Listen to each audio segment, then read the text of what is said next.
ದೇವರ ಪರಿಶುದ್ಧವಾದಂಥ ನಾಮಕ್ಕೆ ಸ್ತೋತ್ರ ಉಂಟಾಗಲಿ.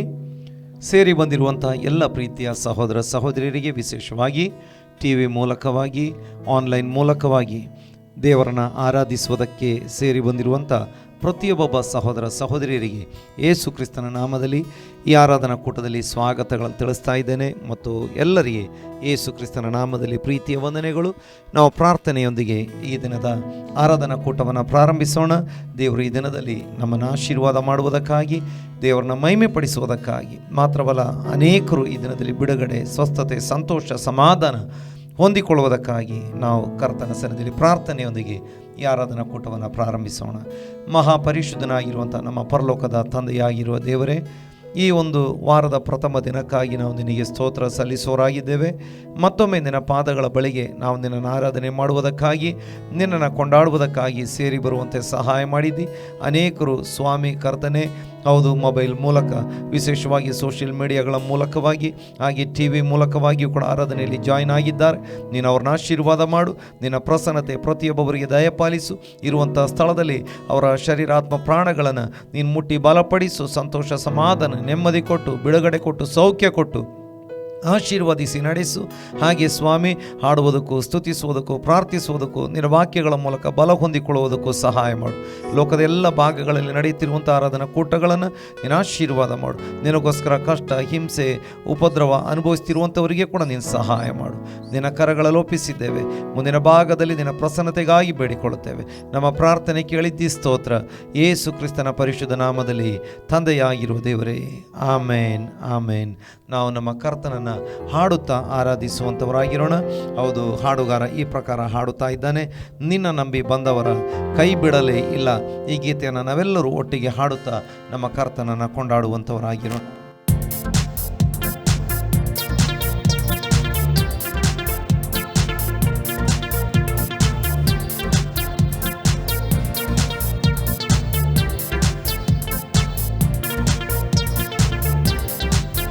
ನಿನ್ನ ನಂಬಿ ಬಂದವರ ಕೈ ಬಿಡಲೇ ಇಲ್ಲ. ನಿನ್ನ ಕೃಪೆಯನ್ನು ಹಿಡಿದವರ ಉನ್ನತಕ್ಕೇರಿಸಿದೆ. ನಿನ್ನ ನಂಬಿ ಬಂದವರ ಕೈ ಬಿಡಲೇ ಇಲ್ಲ. ನಿನ್ನ ಕೃಪೆಯನ್ನು ಹಿಡಿದವರ ಉನ್ನತಕ್ಕೇರಿಸಿದೆ. ಅಯ್ಯ ಸ್ತೋತ್ರ, ಸ್ತೋತ್ರ, ಸ್ತೋತ್ರ, ಯೇಸುವಿಗೆ ಸ್ತೋತ್ರ. ನಿನ್ನ ಕೃಪೆಯಲ್ಲೇ ನನ್ನ ನಡೆಸಿ ಹೊಸ ಕಾರ್ಯ ಮಾಡಿರುವೆ.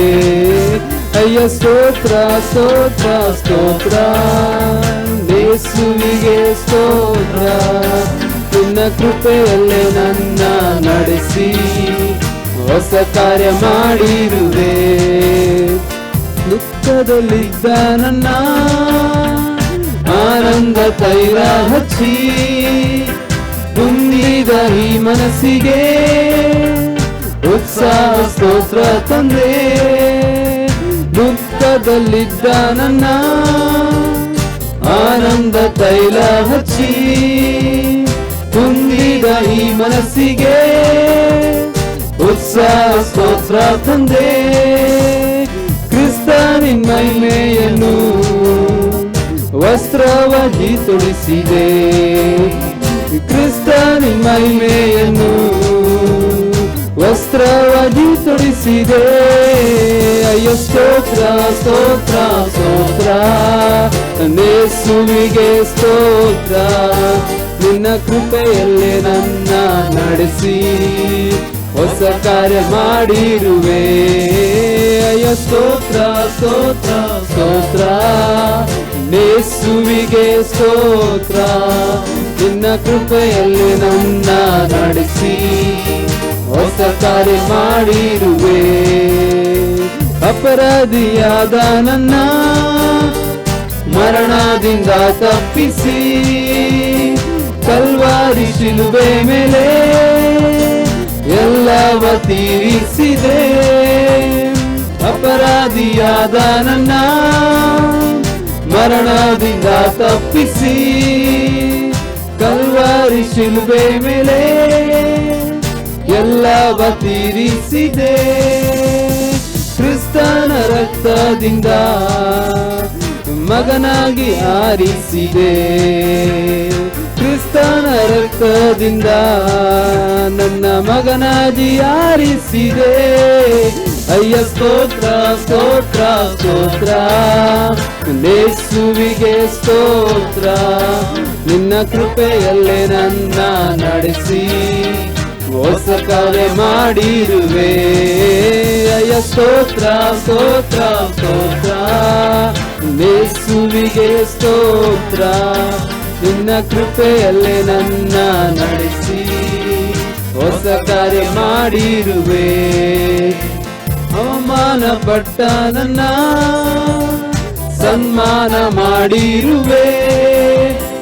ಆಳೆಂದ ಸ್ಥಳದಲ್ಲಿಯೇ ಅರಸನಾಗಿ ಮಾಡಿದೆ. ಅವಮಾನ ಪಟ್ಟ ನನ್ನ ಸನ್ಮಾನ ಮಾಡಿರುವೆ. ಆಳೆಂದ ಸ್ಥಳದಲ್ಲಿಯೇ ಅರಸನಾಗಿ ಮಾಡಿದೆ. ಈ ಲೋಕವ ಗೆದ್ದವನೇ, ನನಗಾಗಿ ಬರುವವನೇ. ಈ ಲೋಕವ ಗೆದ್ದವನೇ, ತಿರುಗಿ ನನಗಾಗಿ ಬರುವವನೇ. ಅಯ್ಯ ಸ್ತೋತ್ರ ಸ್ತೋತ್ರ ಸ್ತೋತ್ರ, ಯೇಸುವಿಗೆ ಸ್ತೋತ್ರ. ನಿನ್ನ ಕೃಪೆಯಲ್ಲೇ ನನ್ನ ನಡೆಸಿ ಹೊಸ ಕಾರ್ಯ ಮಾಡಿರುವೆ. ಅಯ್ಯ ಸ್ತೋತ್ರ ಸ್ತೋತ್ರ ಸ್ತೋತ್ರ, ಯೇಸುವಿಗೆ ಸ್ತೋತ್ರ. ನಿನ್ನ ಕೃಪೆಯಲ್ಲೇ ನನ್ನ ನಡೆಸಿ ಹೊಸ ಕಾರ್ಯ ಮಾಡಿರುವೆ. ದುಃಖದಲ್ಲಿದ್ದ ನನ್ನ ಆನಂದ ತೈಲ ಹಚ್ಚಿ ಕುಂದಿದ ಈ ಮನಸ್ಸಿಗೆ ಉತ್ಸಾಹ ಸ್ತೋತ್ರ ತಂದೆ. ದುಃಖದಲ್ಲಿದ್ದ ನನ್ನ ಆನಂದ ತೈಲ ಹಚ್ಚಿ ಕುಂದಿದ ಈ ಮನಸ್ಸಿಗೆ ಉತ್ಸಾಹ ಸ್ತೋತ್ರ ತಂದೆ. ಕ್ರಿಸ್ತನ ಮಹಿಮೆಯನ್ನು ವಸ್ತ್ರವಾಗಿ ತೊಡಿಸಿದೆ. ನನಗೆ ಕ್ರಿಸ್ತನ ಮಹಿಮೆಯನ್ನು ವಸ್ತ್ರವಾಗಿ ತೊಡಿಸಿದೆ. ಅಯ್ಯ ಸ್ತೋತ್ರ ಸ್ತೋತ್ರ ಸ್ತೋತ್ರ, ಯೇಸುವಿಗೆ ಸ್ತೋತ್ರ. ನಿನ್ನ ಕೃಪೆಯಲ್ಲೇ ನನ್ನ ನಡೆಸಿ ಹೊಸ ಕಾರ್ಯ ಮಾಡಿರುವೆ. ಅಯ್ಯ ಸ್ತೋತ್ರ ಸ್ತೋತ್ರ ಸ್ತೋತ್ರ, ಯೇಸುವಿಗೆ ಸ್ತೋತ್ರ. ನಿನ್ನ ಕೃಪೆಯಲ್ಲೇ ನನ್ನ ನಡೆಸಿ ಹೊಸ ಕಾರ್ಯ ಮಾಡಿರುವೆ.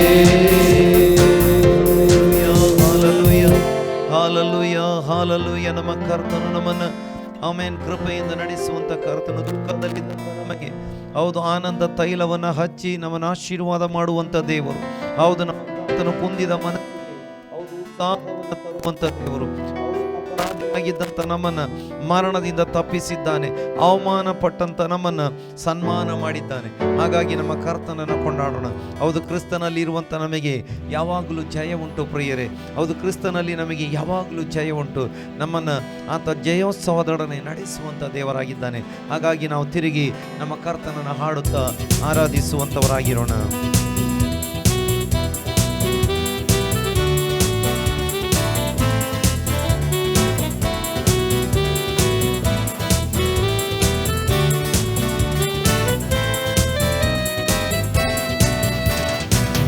ಕ್ರಿಸ್ತನಲ್ಲಿ ಜೀವಿಸುವೆ, ನನಗೆಂದು ಜಯ ಜಯ.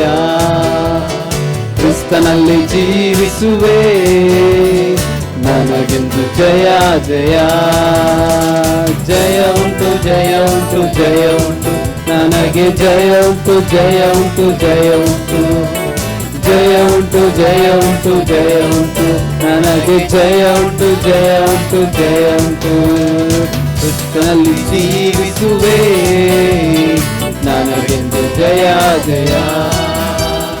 ಕ್ರಿಸ್ತನಲ್ಲಿ ಜೀವಿಸುವೆ, ನನಗೆಂದು ಜಯ ಜಯ. ಏನೇನು ಕಷ್ಟ ಬಂದರು ನನಗೇನು ಚಿಂತೆ ಇಲ್ಲ. ಏನೇನು ಕಷ್ಟ ಬಂದರು ನನಗೇನು ಚಿಂತೆ ಇಲ್ಲ. ಯಾರೇನು ಹೇಳಿದರು ಯಾರೇನು ಹೇಳಿದರು ನಾನು ಸೋತು ಹೋಗಲಾರೆ, ನಾನು ಸೋತು ಹೋಗಲಾರೆ. ಕ್ರಿಸ್ತನಲ್ಲಿ ಜೀವಿಸುವೆ ನನಗೆಂದು ಜಯ ಜಯ. ಕ್ರಿಸ್ತನಲ್ಲಿ ಜೀವಿಸುವೆ ನನಗೆಂದು ಜಯ ಜಯ. ರಾಜ ಮುಂದೆ ಸಾಗುವ ಜಯ ಧ್ವಜ ಹಾರಿಸುವ. ರಾಜ ಮುಂದೆ ಸಾಗುವ ಜಯ ಧ್ವಜ ಹಾರಿಸುವ. ಗರಿಗಳ ಕೈಯಲ್ಲಿಡಿದು ಗರಿಗಳ ಕೈಯಲ್ಲಿಡಿದು ನಾ ಹೊಸನ ಹಾಡುವೆನು, ನಾ ಹೊಸನ ಹಾಡುವೆನು. ಕ್ರಿಸ್ತನಲ್ಲಿ ಜೀವಿಸುವೆ ನನಗೆಂದು ಜಯ ಜಯ. ಕ್ರಿಸ್ತನಲ್ಲಿ ಜೀವಿಸುವೆ ನನಗೆಂದು ಜಯ ಜಯ. ಪಾಪವ ಅಳಿಸಿದನು ಶಾಪವ ನೀಗಿಸಿದನು. ಪಾಪವ ಅಳಿಸಿದನು ಯೇಸು ಶಾಪವ ನೀಗಿಸಿದನು. ಆತನ ಗಾಯದಿಂದ ಆತನ ಗಾಯದಿಂದ ನಾ ಗುಣವಾದೆ ಗುಣವಾದೆ, ನಾ ಗುಣವಾದೆ ಗುಣವಾದೆ. ಕ್ರಿಸ್ತನಲ್ಲಿ ಜೀವಿಸುವೆ ನನಗೆಂದು ಜಯ ಜಯ. ಕ್ರಿಸ್ತನಲ್ಲಿ ಜೀವಿಸುವೆ ನನಗೆಂದು ಜಯ ಜಯ. ಮೇಘಗಳ ನಡುವೆ ನನ್ನೇಸು ಬರಲಿರುವ, ಮೇಘಗಳ ನಡುವೆ ನನ್ನೇಸು ಬರಲಿರುವ. ಕೈ ಹಿಡಿದು ಕರೆದೊಯ್ಯುವ, ಕೈ ಹಿಡಿದು ಕರೆದೊಯ್ಯುವ. ನನ್ನ ಕಣ್ಣೀರೆಲ್ಲ ಒರೆಸುವ, ನನ್ನ ಕಣ್ಣೀರೆಲ್ಲ ಒರೆಸುವ. ಕ್ರಿಸ್ತನಲ್ಲಿ ಜೀವಿಸುವೆ ನನಗೆಂದು ಜಯ ಜಯ.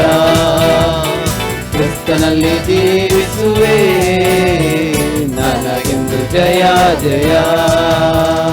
ನನ್ನ ರಾಜ ಮುಂದೆ ಸಾಗುವ ಜಯ ಧ್ವಜ ಹಾರಿಸುವ.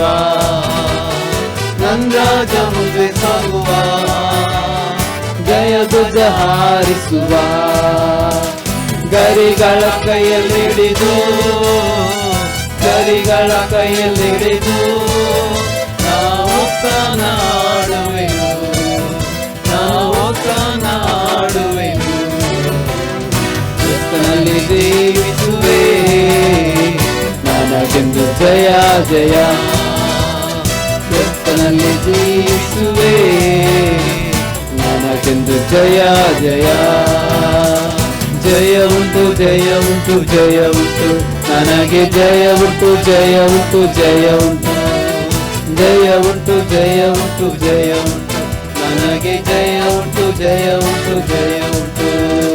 ಜಯ ಉಂಟು ಜಯ ಉಂಟು ಜಯ ಉಂಟು ನನಗೆ ಜಯ ಉಂಟು ಜಯ ಉಂಟು ಜಯ ಉಂಟು.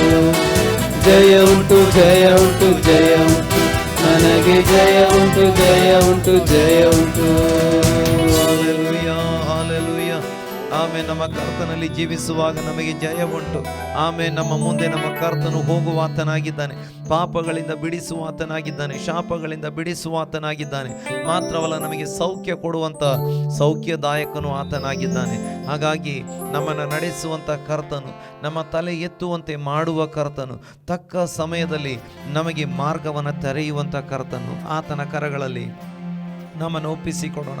ನಮ್ಮ ಕರ್ತನನ್ನು ಆರಾಧಿಸುವಂಥವರಾಗಿರೋಣ. ಚಿಕ್ಕವನೆಂದು ನಮ್ಮನ್ನು ತಳ್ಳಿ ಬಿಡುವಂಥ ಕರ್ತನಲ್ಲ. ಹೌದು, ಧೂಳಿನಲ್ಲಿ ಕೆಸರಿನಲ್ಲಿ ಇದ್ದಾಗ ನಮ್ಮನ್ನು ಮರೆಯುವಂಥ ಕರ್ತನು ಆತನಲ್ಲ. ಆತನ ಕರಗಳಲ್ಲಿ ನಮ್ಮನ್ನು ಸಮರ್ಪಿಸೋಣ.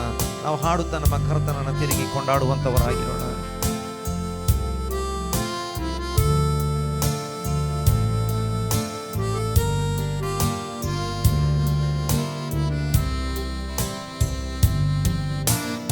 ನಡೆಸುವವ ನೀನೇ, ತಲೆ ಎತ್ತುವವ ನೀನೇ, ತಕ್ಕ ಸಮಯದಿ ನನ್ನ ನಡೆಸುವೆ. ನನ್ನ ನಡೆಸುವವ ನೀನೇ, ತಲೆ ಎತ್ತುವವ ನೀನೇ, ತಕ್ಕ ಸಮಯದಿ ನನ್ನ ನಡೆಸುವಿನಿ. ನಿನಗೆ ಮರೆಯಾಗಿ ಒಂದು ಇಲ್ಲವೇ, ಓ ಎಂದು ಎಂದು ಆರಾಧಿಸುವೆ. ನಿನಗೆ ಮರೆಯಾಗಿ ಒಂದು ಇಲ್ಲವೇ, ಓ ಎಂದು ಎಂದು ಆರಾಧಿಸುವೆ. ಚಿಕ್ಕವನೆಂದು ನನ್ನ ತಳ್ಳಿ ಆಗದೆಂದು ನೆನೆಸಿದ ಸಮಯ, ನನ್ನ ಮನಸ್ಸನ್ನು ಕಂಡೆ.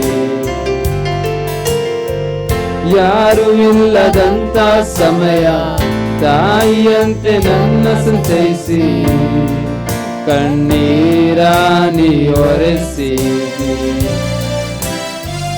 ಚಿಕ್ಕವನೆಂದು ನನ್ನ ತಳ್ಳಿ ಆಗದೆಂದು ನೆನೆಸಿದ ಸಮಯ, ನನ್ನ ಮನಸ್ಸನ್ನು ಕಂಡೆ.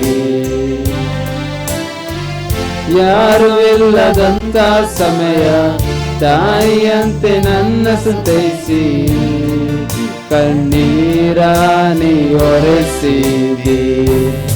ನಿನಗೆ ಮರೆಯಾಗಿ ಒಂದು ಇಲ್ಲವೇ, ಓ ಎಂದು ಎಂದು ಆರಾಧಿಸುವೆ. ನಿನಗೆ ಮರೆಯಾಗಿ ಒಂದು ಇಲ್ಲವೇ, ಎಂದು ಆರಾಧಿಸುವೆ.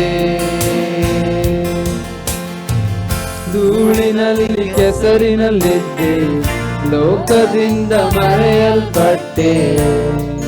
ನನ್ನ ಮಗನೇ ಎಂದು ಕರೆದಿ. ಪ್ರೀತಿಸಿದವ ಕೈ ಬಿಟ್ಟ ಸಮಯ, ನಿನ್ ಕರದಿ ನನ್ನ ಹೊತ್ತು ಭರವಸೆ ನೀಡಿದೆ. ಧೂಳಿನಲ್ಲಿ ಕೆಸರಿನಲ್ಲಿದ್ದೆ, ಲೋಕದಿಂದ ಮರೆಯಲ್ಪಟ್ಟೆ. ನನ್ನ ಮಗನೇ ಎಂದು ಕರೆದಿ.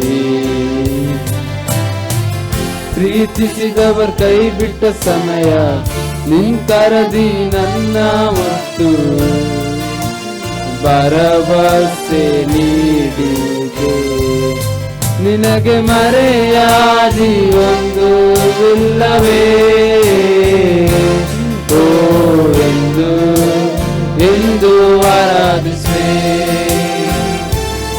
ನಿನಗೆ ಮರೆಯಾಗಿ ಒಂದು ಇಲ್ಲವೇ, ಓ ಎಂದು ಎಂದು ಆರಾಧಿಸುವೆ. ನನ್ನ ನಡೆಸುವವ ನೀನೇ, ತಲೆ ಎತ್ತುವವ ನೀನೇ, ತಕ್ಕ ಸಮಯದಿ ನನ್ನ ನಡೆಸುವೆ. ನನ್ನ ನಡೆಸುವವ ನೀನೇ, ತಲೆ ಎತ್ತುವವ ನೀನೇ, ತಕ್ಕ ಸಮಯದಿ ನನ್ನ ನಡೆಸುವೆನೆ. ನಿನಗೆ ಮರೆಯಾಗಿ ಒಂದು ಇಲ್ಲವೇ, ನಿನಗೆ ಮರೆಯಾಗಿ ಒಂದು ಇಲ್ಲ ಸ್ವಾಮಿ ಎಂದು ಆರಾಧಿಸುವೆ.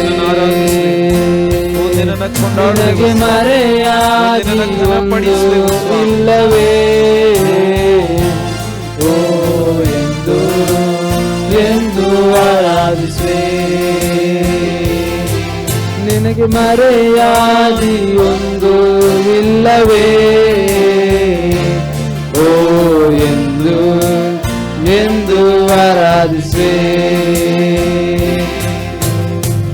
ಹಾಲೆಲೂಯಾ ಹಾಲೆಲೂಯಾ ಹಾಲೆಲೂಯಾ. ಓ ಸ್ವಾಮಿ, ನಿನಗೆ ಮರೆಯಾಗಿ ಒಂದು ಇಲ್ಲ ಸ್ವಾಮಿ.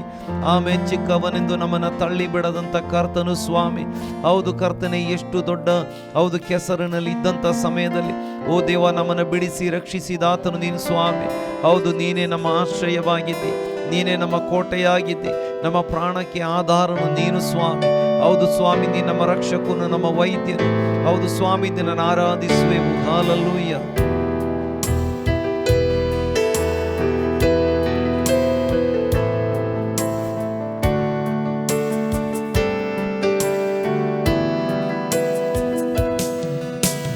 ನೀ ನನ್ನ ಆಶ್ರಯವು, ನೀ ನನ್ನ ಕೋಟೆಯು,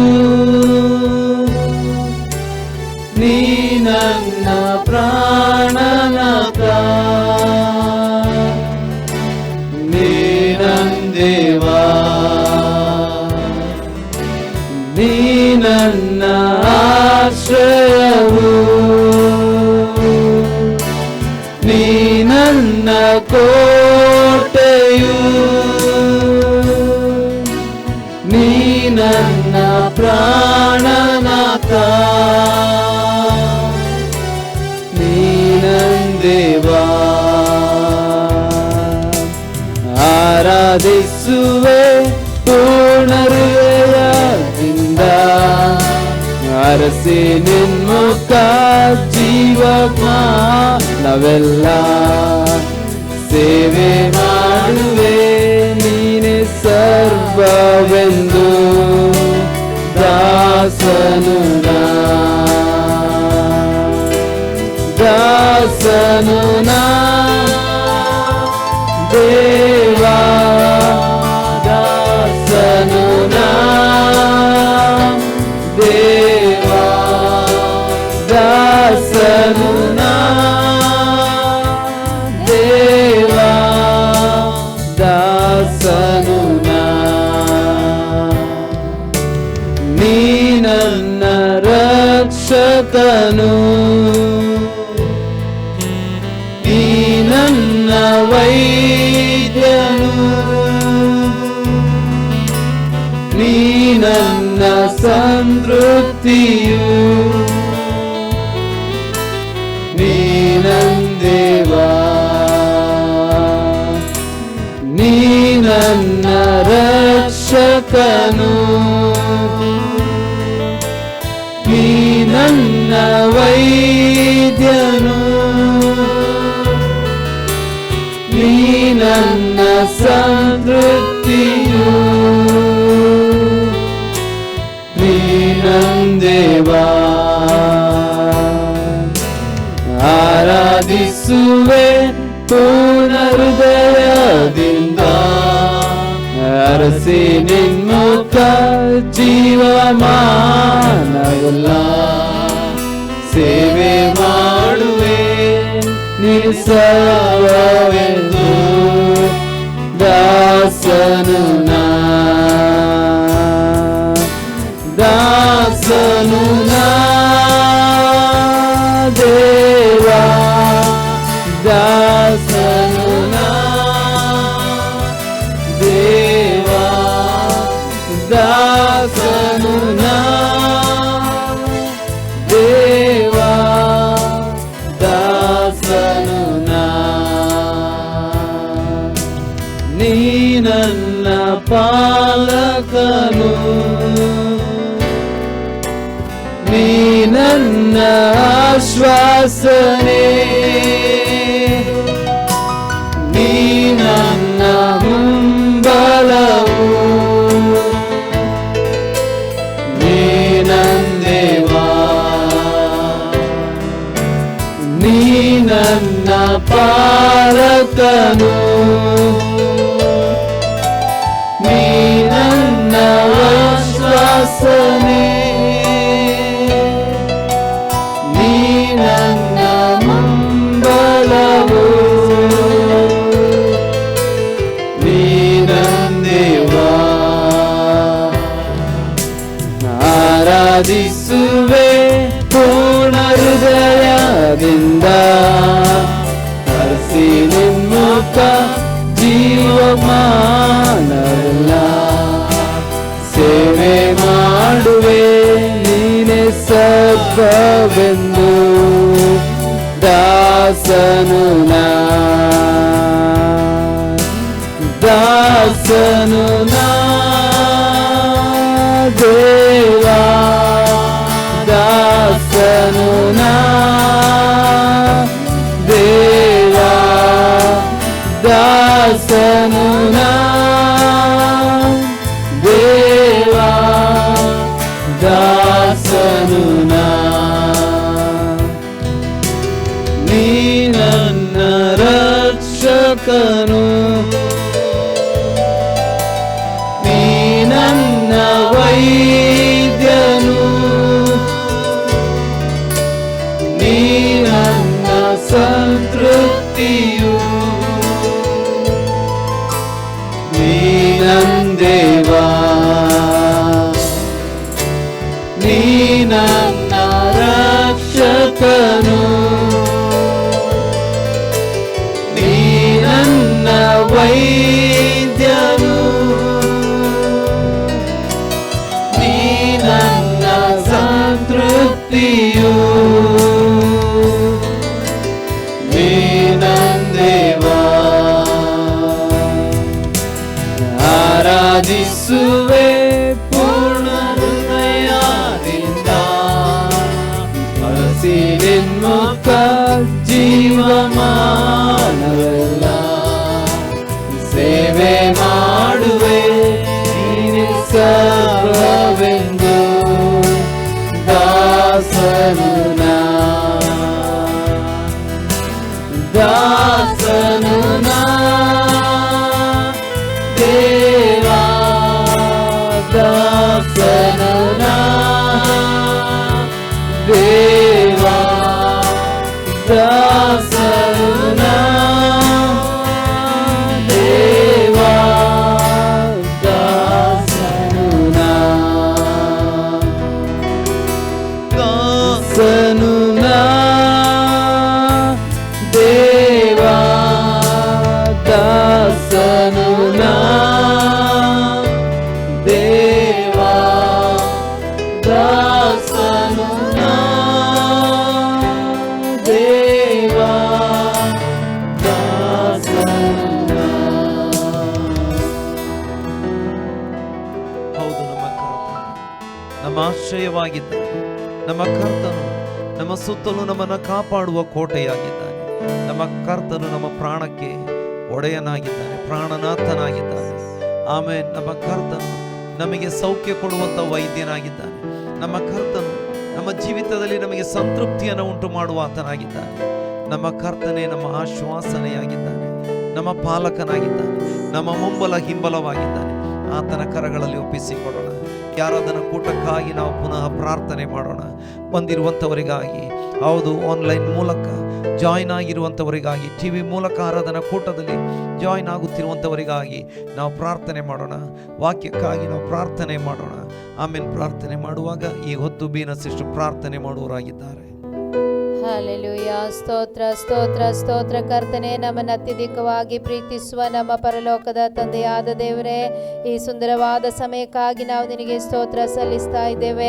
ನಿಮ್ಮ ಸಮ್ಮುಖದಲ್ಲಿ ಸ್ವಾಮಿ, ನಿಮ್ಮನ್ನು ಹಾಡಲು, ಸ್ತುತಿಸಲು, ಆರಾಧಿಸಲು ಆಮೇನ್ ಈ ದಿನದಲ್ಲಿ ಕೊಟ್ಟ ಭಾಗ್ಯಕ್ಕಾಗಿ ನಾವು ಸ್ತೋತ್ರ ಸಲ್ಲಿಸ್ತಾ ಇದ್ದೇವೆ. ಕರ್ತನೆ, ಹೌದು ಸ್ವಾಮಿ, ನೀನೊಬ್ಬನೇ ಆರಾಧನೆಗೆ ಯೋಗ್ಯನಾದ ದೇವರು. ಆದುದರಿಂದ ನೀನು ಹೇಳಿದ್ದಿ ಸ್ವಾಮಿ, ನಿಮ್ಮನ್ನು ಆರಾಧಿಸುವವರು ಪೂರ್ಣ ಹೃದಯದಿಂದಲೂ, ಪೂರ್ಣ ಮನಸ್ಸಿನಿಂದಲೂ, ಪೂರ್ಣ ಆತ್ಮದಿಂದಲೂ, ಪೂರ್ಣ ಶಕ್ತಿಯಿಂದಲೂ ನಿಮ್ಮನ್ನು ಆರಾಧಿಸಬೇಕೆಂಬುದಾಗಿ. ಹೌದು ಕರ್ತನೆ, ನಿನ್ನ ಮಕ್ಕಳಾದ ನಾವು ಒಟ್ಟಾಗಿ ಈ ದಿನದಲ್ಲಿ ಸ್ವಾಮಿ ನಿಮ್ಮನ್ನು ಆರಾಧಿಸುವಂಥ ಕೃಪೆಯನ್ನು, ಭಾಗ್ಯವನ್ನು ಕೊಟ್ಟಿದ್ದಕ್ಕಾಗಿ ಸ್ತೋತ್ರ. ನೀನು ನಮ್ಮ ಒಳ್ಳೆ ವೈದ್ಯನಾಗಿದ್ದಿ ಸ್ವಾಮಿ, ನೀವು ನಮ್ಮ ಪಾಲಕನಾಗಿದ್ದಿ ಕರ್ತನೆ. ಅಪ್ಪ, ಹಾಲೆಲ್ಲೂಯ. ಎಲ್ಲ ವಿಷಯದಲ್ಲಿಯೂ ನಮ್ಮನ್ನು ಕರ್ತನೆ ನಡೆಸುವ ದೇವರು ನೀನಾಗಿರುವುದಕ್ಕಾಗಿ ಸ್ತೋತ್ರ. ಆಮೇನ್. ಈ ದಿನದಲ್ಲಿ ಆರಾಧನೆಯಲ್ಲಿ ಸ್ವಾಮಿ ಜಾಯ್ನ್ ಆದಂಥ ಪ್ರತಿಯೊಬ್ಬೊಬ್ಬರನ್ನು ನೀನು ಆಶೀರ್ವಾದ ಮಾಡು ಕರ್ತನೆ. ನಿನ್ನ ಮಕ್ಕಳು ಹಾದು ಹೋಗುವಂಥ ಎಲ್ಲ ಪರಿಸ್ಥಿತಿಗಳನ್ನು ನೀನು ಬಲ್ಲವನಾಗಿದ್ದಿ ಸ್ವಾಮಿ. ಅವರಿಗೆ ಬೇಕಾದ ಬಿಡುಗಡೆಯನ್ನ, ಅವರಿಗೆ ಬೇಕಾದ ಸ್ವಸ್ಥತೆಯನ್ನ, ಅವರಿಗೆ ಬೇಕಾದ ಸಮಾಧಾನವನ್ನು ದೇವರೇ ನೀನು ದಯಪಾಲಿಸು ಕರ್ತನೆ. ನೀನು ಹೇಳಿದಿ ನಾನೇ ಮಾರ್ಗವು ಸತ್ಯವು ಜೀವವೂ ಆಗಿದ್ದೇನೆಂಬುದ ಹಾಗೆ. ಹೌದು ಕರ್ತನೆ, ಹಾಲೆಲ್ಲೂಯ್ಯ. ನಿನ್ನ ಮಕ್ಕಳನ್ನು ನೀನು ಜೀವವಾಗಿದ್ದುಕೊಂಡು ಆಶೀರ್ವದಿಸಿ ಕರ ಹಿಡಿದು ನಡೆಸಬೇಕೆಂಬುದಾಗಿ ನಾವು ಪ್ರಾರ್ಥಿಸ್ತಾ ಇದ್ದೇವೆ. ಈ ದಿನದಲ್ಲಿ ಆರಾಧನೆಗೆ ಸೇರಿದ ಎಲ್ಲರನ್ನ ಆಶೀರ್ವಾದ ಮಾಡು ಸ್ವಾಮಿ. ಮುಂದಿನ ಭಾಗದಲ್ಲಿ ನಿನ್ನ ವಾಕ್ಯದಿಂದ ಕೂಡ ನಮ್ಮ ಸಂಗಡ ಮಾತನಾಡು ಕರ್ತನೆ. ಅಪ್ಪ, ನಿನ್ನ ವಾಕ್ಯವು ಸ್ವಾಮಿ ನಮ್ಮನ್ನು ಬದುಕಿಸುವಂಥದ್ದಾಗಿದೆ ದೇವರೇ. ಅಪ್ಪ, ನೀನು ಮಾತನಾಡಿ ಒಬ್ಬೊಬ್ಬರನ್ನು ಬಲಪಡಿಸಿ ಕರ್ತನೆ, ಹಾಲೆಲ್ಲೂಯ್ಯ, ಎಲ್ಲರ ಜೀವಿತದಲ್ಲಿ ಒಂದು ಜೀವನವನ್ನು ಉಂಟು ಮಾಡಬೇಕೆಂಬುದಾಗಿ ನಾವು ಪ್ರಾರ್ಥಿಸ್ತಾ ಇದ್ದೇವೆ. ಕೊನೆಯ ತನಕ ನಿನ್ನ ಪ್ರಸನ್ನತೆಯಲ್ಲಿ ನಮ್ಮನ್ನು ನಡೆಸು. ಪ್ರಾರ್ಥನೆ ಕೇಳಿದಕ್ಕಾಗಿ ಸ್ತೋತ್ರ. ಎಲ್ಲ ಸ್ತುತಿ ಘನ ಮಾನ ಮಹಿಮೆ ನಿಮಗೆ ಸಮರ್ಪಿಸುತ್ತಾ ಯೇಸು ಕ್ರಿಸ್ತನ ನಾಮದಲ್ಲಿ ಬೇಡಿಕೊಳ್ಳುತ್ತೇವೆ ಪರಲೋಕದ ತಂದೆ. Amen, amen. Hallelujah, hallelujah, hallelujah. Hallelujah. ದೇವರ ಪರಿಶುದ್ಧವಾದಂಥ ನಾಮಕ್ಕೆ ಸ್ತೋತ್ರ ಉಂಟಾಗಲಿ. ಎಲ್ಲ ಪ್ರೀತಿಯ ಸಹೋದರ ಸಹೋದರಿಯರೇ, ಪ್ರೀತಿಯ ದೇವರ ಮಕ್ಕಳೇ, ನಿಮ್ಮೆಲ್ಲರಿಗೂ ಈ ಆರಾಧನಾ ಕೂಟದಲ್ಲಿ ಮತ್ತೊಮ್ಮೆ ಸ್ವಾಗತಗಳನ್ನು ತಿಳಿಸ್ತಾ ಇದ್ದೇನೆ. ಸ್ವಲ್ಪ ಸಮಯ ನಾವು ನಮ್ಮ ಕರ್ತನನ್ನು ಹಾಡಿ ಕೊಂಡಾಡುವಂತೆ, ಸ್ತುತಿಸುವಂತೆ, ಪ್ರಾರ್ಥಿಸುವಂತೆ ದೇವರು ನಮಗೆ ಕೃಪೆ ಕೊಟ್ಟಿದ್ದಾನೆ. ಮಾತ್ರವಲ್ಲ, ಹೌದು, ದೇವರ ವಾಕ್ಯವನ್ನು ಧ್ಯಾನಿಸುವುದಕ್ಕೆ ಕೂಡ ನಮ್ಮ ಕರ್ತನು ಅವಕಾಶ ಕೊಟ್ಟಿದ್ದಾನೆ. ಅನೇಕರು ಆನ್ಲೈನ್ ಮೂಲಕ, ಟಿವಿ ಮೂಲಕ ಆರಾಧನಾ ಕೂಟದಲ್ಲಿ ಭಾಗವಹಿಸಿದ್ದೀರಿ. ದೇವರು ನಿಮ್ಮನ್ನು ವಿಶೇಷವಾಗಿ ಈ ದಿನದಲ್ಲಿ ಆಶೀರ್ವಾದಿಸುವಾತನಾಗಿದ್ದಾನೆ.